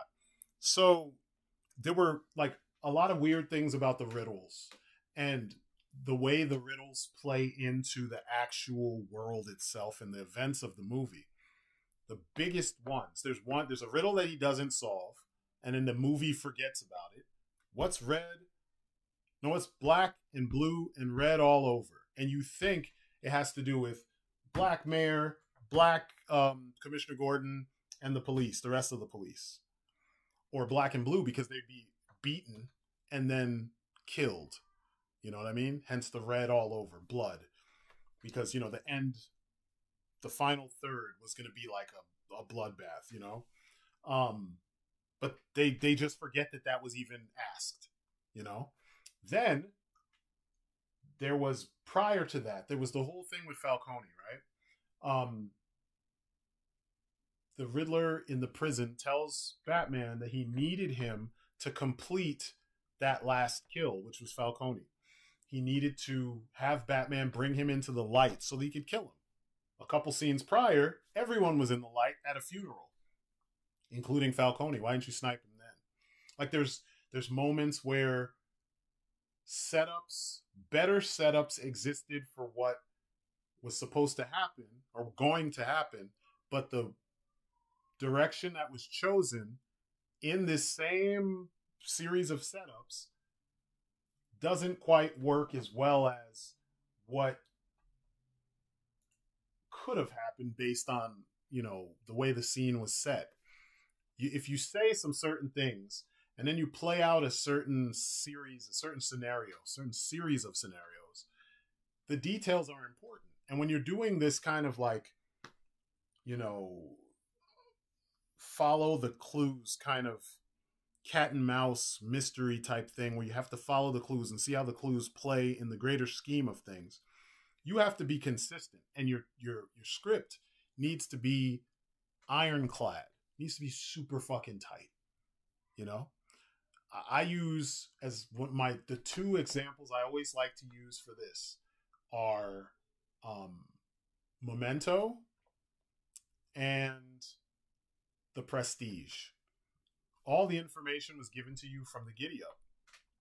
You just didn't realize how it all played into the bigger picture until the end of the movie.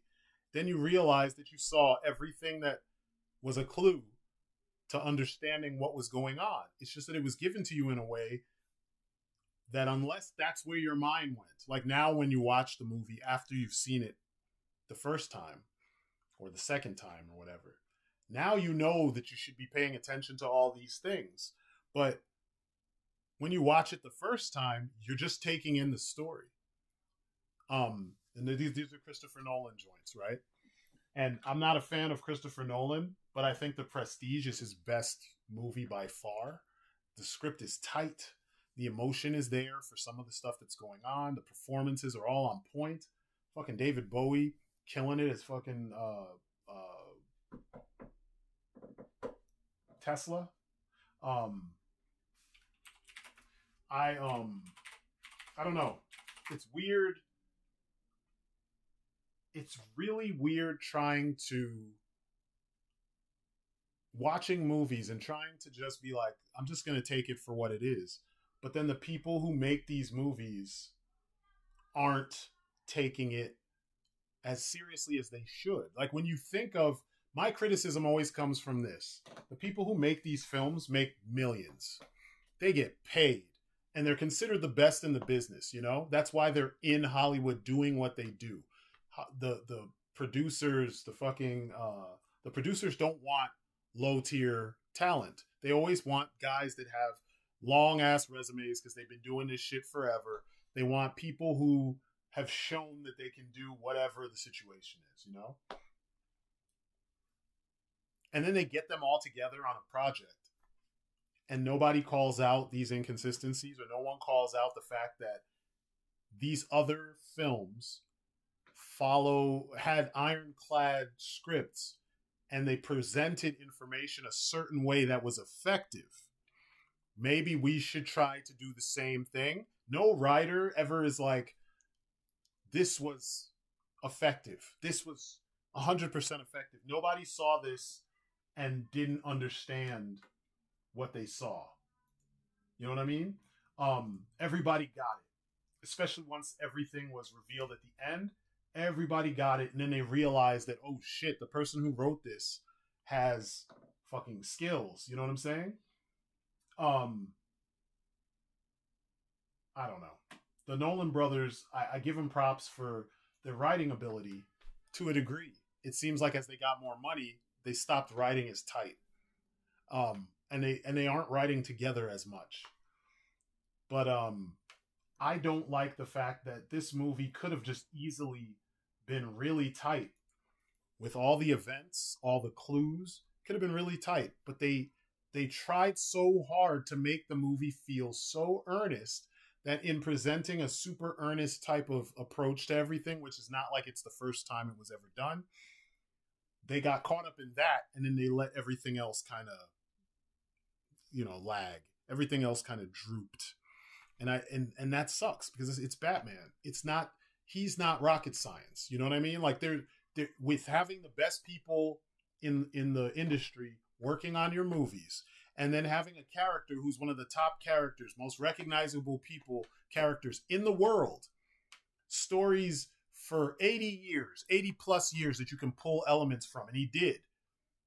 You shouldn't be fucking up like this because the work has already been done for you. And people say stuff like, oh, I can't wait to see the Batman movie you do. I don't want to make Batman movies because at this point, if I did, I would do exactly what you heard Ben Affleck talk about. Make The Raid with Batman as the main character. Plain and simple. Villain A is at the top or bottom of a structure. That's where he's hiding out. So the process of a big chunk of the movie is locating the villain after he's done whatever bad shit he did. You have an introduction of Batman doing Batman shit. Then he finds out who did what he did, whatever the big thing is. Batman investigates various leads to find out who it is because it's not obvious in the beginning. Maybe the character is very stealthy, you know? In his movie, it was going to be Deathstroke, which I hate the concept of dumbing down Deathstroke so that he can fight Batman. Deathstroke is an evil cap. Batman's going to have to really level the playing field to beat Deathstroke in a hand-to-hand fight. And in the comics, multiple times, like the original books, not the New 52 shit, not the current stuff, because the current shit, it's a clusterfuck. And the writers don't acknowledge the history of these characters.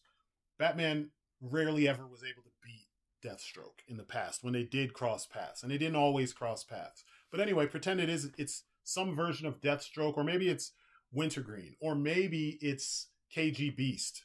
Let's just keep it in the Batman realm. KG Beast is the villain. He's the big bad, who usually is not the big bad in Batman's stories. He's usually the armed muscle. But let's say he's the big bad, and you find out where he hides somewhere in Russia, and it's some like reverse underground, like a reverse tenement building where all these assassins live in the, you know, this building that's built underground. Batman figures out where this guy is, breaks in, and it's just level after level after level. Maybe we'll say it's 6 levels, or maybe 8 to be a homage to old school side scrollers or old school action games from back in the day. 8 levels. At the end of each, you know, volley of you know, bad guys, there's something. There's a clue. There's a boss. There's someone Batman has to save until he gets to the bottom, and there's the villain, and then they fight. Make the whole thing brutal as fuck, but make Batman the guy with the plan, because that's who he is. That's his superpower. Make him like several steps ahead of everyone else, which makes it scary for them. He's the guy who can switch his tactics on a dime. They say he's the world's greatest tactician. Don't do any more bullshit with, this is baby teenage Batman from year 1.5 when he was learning how to put on his boots. Like, get the fuck out of here with that shit. Make it Batman Prime. He's grown. He's got all his martial arts skills. He's got all his gear. But in this situation, he had to fly to wherever it is, and he can't use the vehicle in the base that he's in. So he has to use the gear on the suit and make the suit up the pinnacle of Batman's tech.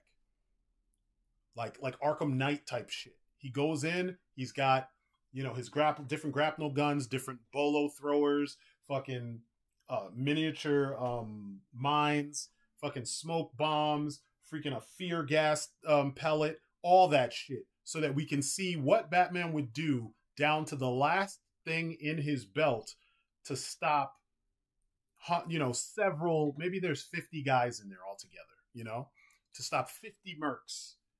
What would he use? You know, how would he use it? And then at the end, have it be straight up, mano y mano, this is the person who did whatever the thing was, reveal him, and it's like, fuck.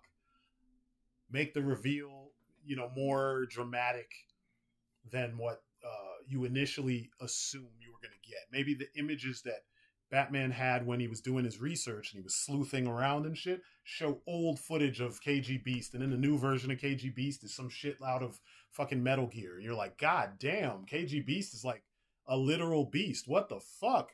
And now Batman has to deal with him, and there's no one else around to use as a distraction. It's a open place. Maybe the geometry of the room, or the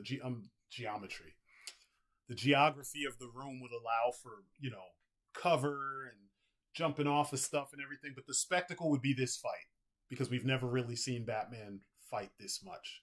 You know, that's what I would do, because that's what you don't get.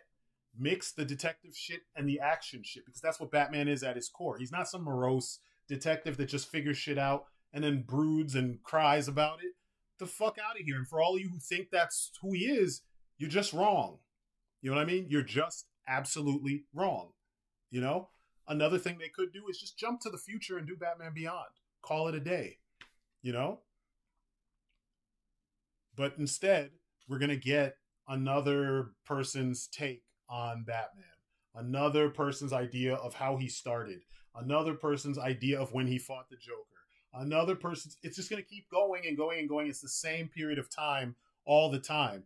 And then occasionally you get something outside of that, where you get Zack Snyder's take, where he just pulled Batman out of The Dark Knight Returns, and then put him in the modern day, which also is problematic, because you have to have Batman match the time. 50-year-old Batman, 60-year-old Batman exists in a different future where it's necessary for him to be that hardcore at that age. Whereas like 30-year-old Batman may not necessarily be that hardcore. All this shit that I'm telling you was touched in the animated series. It was touched in Justice League Unlimited. And like so many people don't understand this. So yeah, overall, I think like one of the biggest problems when it comes to Batman movies, it's not a problem for the studio because they get it. The studio gets that no matter what they do, as long as they get at least a handful of the beats correct and they present it in earnest and tell you it's realistic and gritty and it's a new take and a blah, blah, blah, and whatever the buzzwords are, you guys will eat it up. So, and that's what you're seeing. The fandom, you guys really need to elevate your game because you eat up all the same shit over and over as long as the buzzwords and the packaging looks correct. And then you refuse to take a critical eye to the thing because you all want to fit in and you all want to be on the winning team and you all want to like the thing. You all want to be like, I like it. That means it's good. And then someone else is like, yeah, I like it too. That means it's good. Oh, the movie made millions of dollars because a whole lot of people like it. That means it's good. Transformers.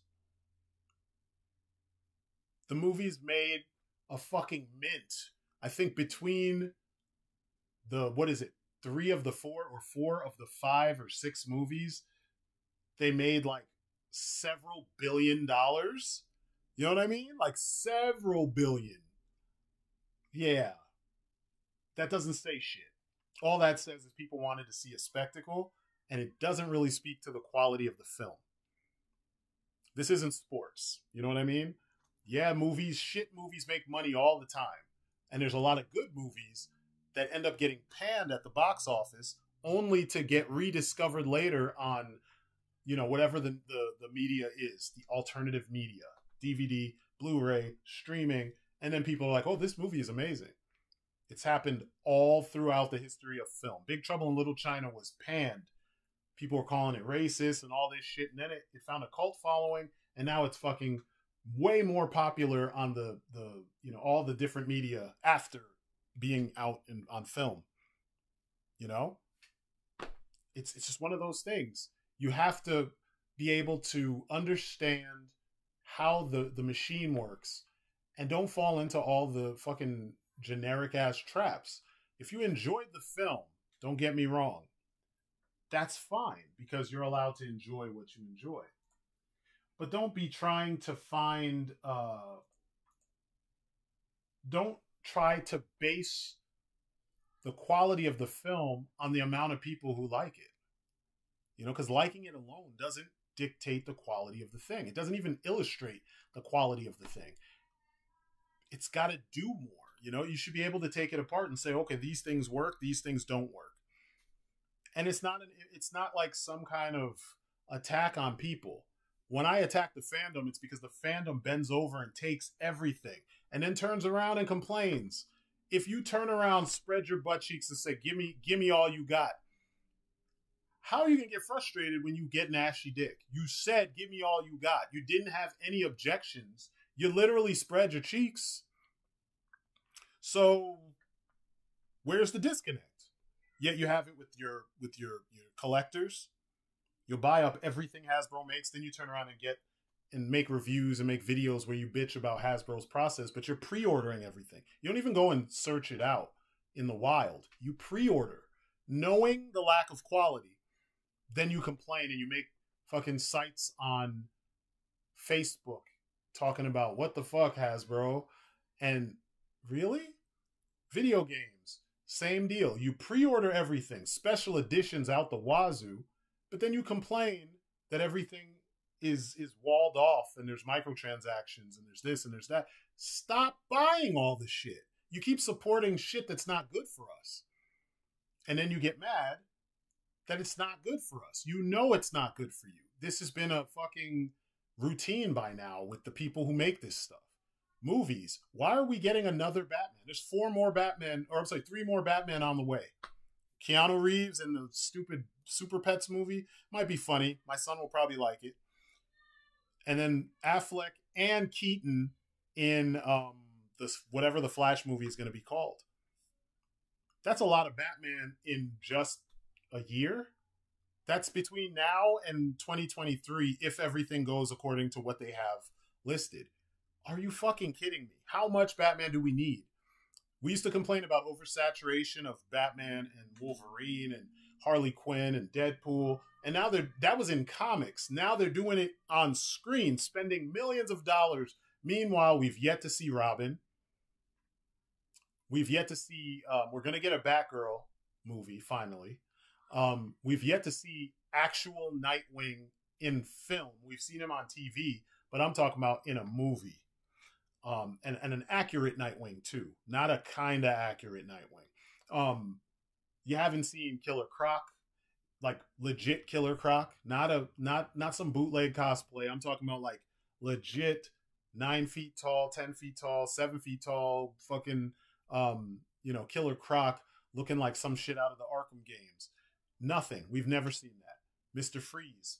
We want like legit Mr. Freeze on screen. Not seen that. Legit Azrael. Legit fucking Man-Bat. We haven't gotten those things. Yet we're getting 3 more Batmen on screen. 2 of which have already played Batman. Come on, guys. You should be wanting more. You should be wanting better. You should be asking for something different from what you've been getting. That's all I'm doing. I'm not easily wowed by Hollywood's inability to innovate and their constant need to co-opt shit that already existed. Because that's all they do. This is supposed to be a new take on Batman, yet all it does is take tropes and situations from the Nolan trilogy, dumb them down, and then present them in a quote-unquote darker, kind of tone. Okay, can we get something else? You know what I mean? And then even while it's trying to do that, it's not entirely successful with all the things. And I know a lot of people are like, dude, it's perfect. Yeah, I know. Until it's not. Because you said the same thing. I mean, and I'll have footage. You know how I do. I will have footage of what you guys said about all the Batman. People said BVS. People lost their minds when BVS was announced. And then people said the movie was perfect when it came out. Just like with the Astronema figure that I reviewed and got all that shit for. People said the Phantom Menace was perfect. Remember that shit? People said Rise of Skywalker was amazing. No, Force Awakens, I'm sorry, was amazing. Remember that? So no. I've always been one of those people who my goal was to not be part of the echo chamber. If I happen to have to be part of the echo chamber because they're correct, I gladly will do it because they're correct. You know what I'm saying? But in cases where there's more to it than what you're hearing, I have to tell you, there's more to it than what you're hearing in this case. It's not all lollipops and fucking rainbows. It's not the newest, greatest, best thing that you've ever fucking seen. Nothing that happens in this film overtakes all the other things you've seen in other films. The fights in this aren't better than the warehouse fight in BVS. I'm telling you, it's just not. It's serviceable. There were so many moments where Batman did in BVS, in the fight in the warehouse, where Batman did distinctly Batman stuff. Meaning that even if the story sucked, at least with the way that Batman operates, the second unit understood and they made it a reality. Whereas in this one, they're trying to recreate everything in their own way. And it all feels foreign and does not feel as Batman-like as it should. Batman's not agile. Batman stands still and gets shot. Batman is just wailing on people, while getting shot. Like all the things that the stealth element isn't there, which he learned stealth in order to do the job. The stealth element would be a key part in why people look in the shadows and say, fuck, he could be there. You don't hear him. You don't know he's there. And then he comes out and he just whomps your ass. That's what Batman does. The slow Darth Vader style walking towards the people. And he's not even a big guy. Like, he's not that big. If Batfleck was slowly walking out of that, the fear would be real. I'd be like, holy shit. Or a guy, if it was Boyka playing Batman, fucking Scott Adkins. in the BVS style Batman suit. Change the logo, make it look more like Arkham. And he's coming out of that suit, or coming out of that shadow in the alley, slowly walking. You know you are about to die. You're like, it's done. But this little dude comes out, and they're making fun of him as he comes out. Like, come on. And I get that they always do that. Who the fuck is this guy? They always do that. But there's a difference between the visual matching the tone and the visual kind of you having to suspend your disbelief so that you can allow for the situation to play out and for you to just take it in. And I was having trouble doing that because he didn't look intimidating. If I'm wearing that much armor, I'm going to walk up to you slow too. Dude had knuckle dusters, fucking palm dusters, fucking forearm dusters. Dude had armor everywhere. Who's going to really beat you up when you're covered from head to toe in legit riot armor? Like, come on, guys. Like, to the point where bullets don't do anything to you. Who the fuck is... Why would you be that... Like, no one would be... I don't know. I'm getting agitated because there were so many things where I was just like, yeah, the logic is missing. It's kind of like when the RoboCop remake made RoboCop fast. And it's like the whole point of RoboCop is that he's a marksman beforehand. And now he's a tank and he's a marksman. So you can't run. He's not going to chase you down. And he's going to shoot you. And he's got a powerful ass gun to do it too. And he's doing trick shots while he's just murking folks. Not even looking at them, and plop. And he's hitting them with expert fucking accuracy. This movie's like, no, he needs to be fast. He needs to be doing John Woo spins and shit. All I need to do is have fucking cybernetic doves fly off in the fucking background to show you how little they understood the character. Characters have very specific methodology, specific tactics, especially in action-related stuff. All of these things lend to the personality of the character. If you mess up these things, especially when you deal with iconic literary characters, you know, characters who've been around for more than 10 years in media. When you deal with them, there is a specific way that you have to do things, because if you don't, people will not identify with, they won't be able to put the two things together. They'll feel like this is not the same thing. And I get it that it is another take. Make no mistake, I understand this because Hollywood has made it clear that they're going to take everything that we like and they're going to give you their take on that property. And most of the time, it's not going to work. In this movie, there were things that worked. And there was a lot of things that didn't work. Probably, you know, by the time they do a second one, they will fix some of that stuff and it will work better. But I wasn't impressed, you know? And I feel like the internet has been way too generous with everything about this film. So, yeah, that's where I'm going with this. And I'm going to have some, I don't know. I may leave the comments open. I may close the comments because I already know what 95% of you are going to say, because you did this shit to everyone else who didn't have a glowing review about the film. You questioned them as reviewers. You questioned them as people. You attacked their integrity as just human beings. You made it sound like because you like this overly dramatic fucking recap of shit you saw in other movies, including Batman movies, that makes you superior to them because they were able to look past all the smokescreen and say, like, was there any new substance? So we'll see. We'll see. I may leave the comments open for a little bit and then close them because I don't want to deal with that bullshit. I got enough stress adulting, so I don't need to sit there and, in my hobby, deal with people who refuse to adult and want to attack because you don't like a thing I like. Nah. And I don't need the fucking essays that people are going to write in the comments as well, trying to explain to you why everything you said is wrong, meanwhile not acknowledging any of the things that you said as being true, and we watched the same movie. I'm really tired of that shit. Like I said, this movie, the discourse with this movie broke me to the point where I was just like, I don't know how many, like I said, this is probably the third or fourth time that I'm redoing this review just to get the words right, because I went from, it was so much of feeling mixed with the usual, you know, surgeon like approach that I try to take to dismantling or bigging up things that are done, excuse me, in a film. And it just didn't feel right. It felt more like I was just hating the film fully. And I want to make it clear, I didn't hate it. The movie was just really slow. Pacing wasn't the best.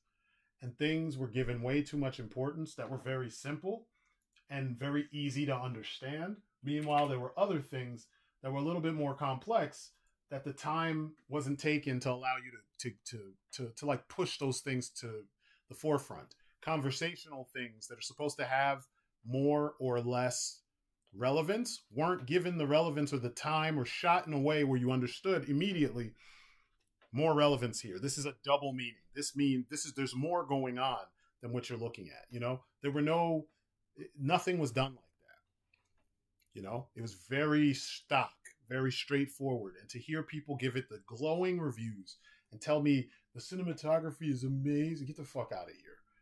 Get the fuck out of here. Just because it imitates Stanley Kubrick style composition, which is just symmetrical composition. Just because there's a little bit more color than Batman Begins, because there's more neon signs and shit, it doesn't automatically just make the movie better. That doesn't make the cinematography better. It makes the cinematography good with some added twists. That's it. And proof of what I'm saying too, and I mentioned this when I was arguing with Bodhi a couple days ago, when a movie does something to the highest standard, it sets the trend for film in the years after it. I started out telling you Matt Reeves doing Cloverfield and the whole concept of the handheld video, the found footage video. He popped that shit off. It existed before him, but it had never been shot to the level that was. And then it went on for years later. You know what I mean? Several years later. And then it peaked with Hardcore Henry, and then they stopped. Slowed down. Matrix is another example. The Bourne movies, another example. After the Bourne movies, everybody's fighting and the camera's doing all this shit. You know, everybody's a spy. You've seen it with Salt. You saw it with all the way up to the John Wick films. You're still seeing that style in Hollywood because it's an easy way, like Haywire. It's an easy way to hide the inadequacies of some of the choreography, because they got to settle for something in some of those cases. And sometimes those guys, the leads, aren't fighters. So to make them look like fighters, you got to do things to cover up what's going on instead of hiring a guy that can fight or a girl that can fight or whatever, woman, man, whatever, that can fight. Another example would be, let me give you a good fantasy thing. Lord of the Rings was one. Because we had a whole bunch of movies shot in the same style, but different budgets. Solomon Kane was one. And I love that. That shit was dope. A lot of people don't know shit about Solomon Kane, but yeah, that shit was dope. Robert E. Howard, still dope. The Conan remake, which wasn't dope, with Jason Momoa, was shot in a similar style. There were a whole bunch of movies that tried to ape the Lord of the Rings style. Aragon, fucking Seventh Son. They all tried to imitate that style, and to varying levels of either success or failure. Every time there's a milestone, you see everybody else do it. Nothing in this movie is milestone worthy because it's a retread of tropes and approaches that you've seen before. And they themselves were part of, like, Batman Begins was in the beginning of taking the fantastical and making it grounded, realistic, and gritty. Something we're still dealing with right now. Which you'd think with comics, they'd leave that shit alone because Marvel has made a mint off of, you know, adopting the medium. Like, literally adapt the medium to film. Tweak things so that what seems ridiculous, like the spandex suits that they used to wear, make them look like actual clothes with seams and armor built in and stuff like that, so it fits the function. That's legit what they did, but you still have people making these realistic and grounded versions of fantasy characters. It's like, stop. You're not understanding the material if that's the approach that you do. What you should be trying to do is make the fantastical palatable for an audience, the way Marvel figured out a way to do it, except make it more extreme in the DC stuff like James Gunn did. People were in costumes, you had killers, you had psychopaths, you had comedic characters, you had morose characters, but somehow it all fit because you didn't take the source material for granted. You didn't also think that the audience was incapable of being able to understand that these characters have problems to some degree because they chose to dress up and do the things that they do. You know, like they make Harley look like a psycho. There's no doubt about it that when she's killing people and flowers are coming out of them instead of blood, they're letting you know she is far gone. But there's elements of her character that they're trying to present to you as she goes about her day so that you can understand that there's a human in there, a fucked up, kind of lost human being, but she still has some issues that she has to deal with on a daily basis too. I don't even like Harley Quinn, and I can acknowledge what's going on with that. So, you know, it's just like the Deadpool films. They made Deadpool less of a generic antagonist, and they made him a protagonist amongst antagonists, if that makes sense. He's a merc. He's killed people alongside some of the people who are now the folks he's fighting. Some of them he actually has direct beef with, like in the first movie, Francis or Ajax. He had beef with that guy because that guy's responsible for giving him the strength to do what he does, but also fucking up his situation. You know what I mean? So like they found ways to make the absurd understandable and believable and like enjoyable without saying, nah, you can't, that's too dumb for us to put that on screen. We're not going to do that. They leaned into it and it worked. Batman has a lot of shit in his history, a lot of characters in the Bat family and the Bat world that are compelling stories that, like, even the crazy parts, like Ra's al Ghul being over 5,000 years old and using the Lazarus pits to maintain his life, that's fucking nuts. You think this Batman world is ever going to lean into that kind of shit? They can barely get Batman to be Batman. That's why they're sticking where they're sticking. And now you think they're going to be able to pull that off? Unless another writer comes along, another team comes along, they're probably not going to be able to do it. They're going to shy away from that kind of stuff. You think they're going to put Man-Bat in one of these? I hope so. I really do. But I don't think they're going to do that. You think they're going to put Clayface in one of these? I really fucking hope they do. But do you think they will? Probably not. Because they're trying to build their own thing that's cheap to make, that will make them billions of dollars on the return. That's it.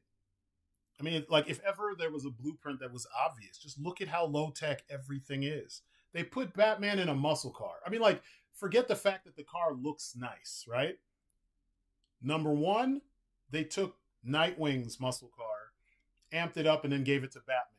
Batman always liked the scarier, bigger, louder, the thing that intimidates. That's his whole shtick.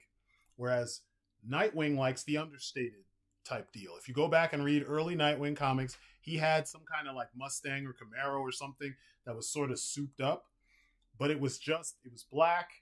It didn't have all the shape of the bat shape and all that stuff all over the place. It just looked like a car. You know what I mean? It didn't really, and he explains that some people like to fly under the radar. Whereas, you know, Bruce is not all about that shit. He likes the car to have the ability to fly under the radar, but when he's ready to come after you, he wants you to know that he's coming for you. You know what I mean? So, yeah. They're literally lowering the bar so they can spend less money and make more on the return. And in the process, you're going to keep getting retreads. You're going to keep getting tropey shit. Ask for more. Demand more. Don't just be like it's new and shiny, so therefore it is the best. It's not. It's not. And if you feel that way and you don't see my points, then, you know, hey, fine. Just don't complain when in 10 years we get another one of these. We get another. It's Batman in year 2.5, and he's just learning that all of Gotham PD is actually corrupt. And so now it's his war on the police. It's like, really? Didn't we already know this like 10 years ago? And don't hide behind, oh, it's for a new generation. No. Because the same generation that watched the last one is watching the new one. Batman fans that are 70 years old are still watching this shit. So, no, that's not a good enough approach. It's not even a good enough answer. So anyway, 2 hours, 10 minutes plus, I'm done. I guess get at me in the comments, get at me on Facebook, whatever. Yeah, whatever. At this point, I don't care. Like I said, this movie almost broke me. It's not even the movie. The discourse almost broke me. It pretty much did. It got me to the point where I'm just like, I don't care. It's like talking to people who don't care about what you're trying to say. They want to hear you, but they don't want to hear you because they're too quick to be like, oh, it's great. Everything's awesome. It's the greatest. Yay. And I'm tired. Maybe I need to recharge. So we'll see what happens. But anyway, that's it for me. You guys have been great. Peace outside.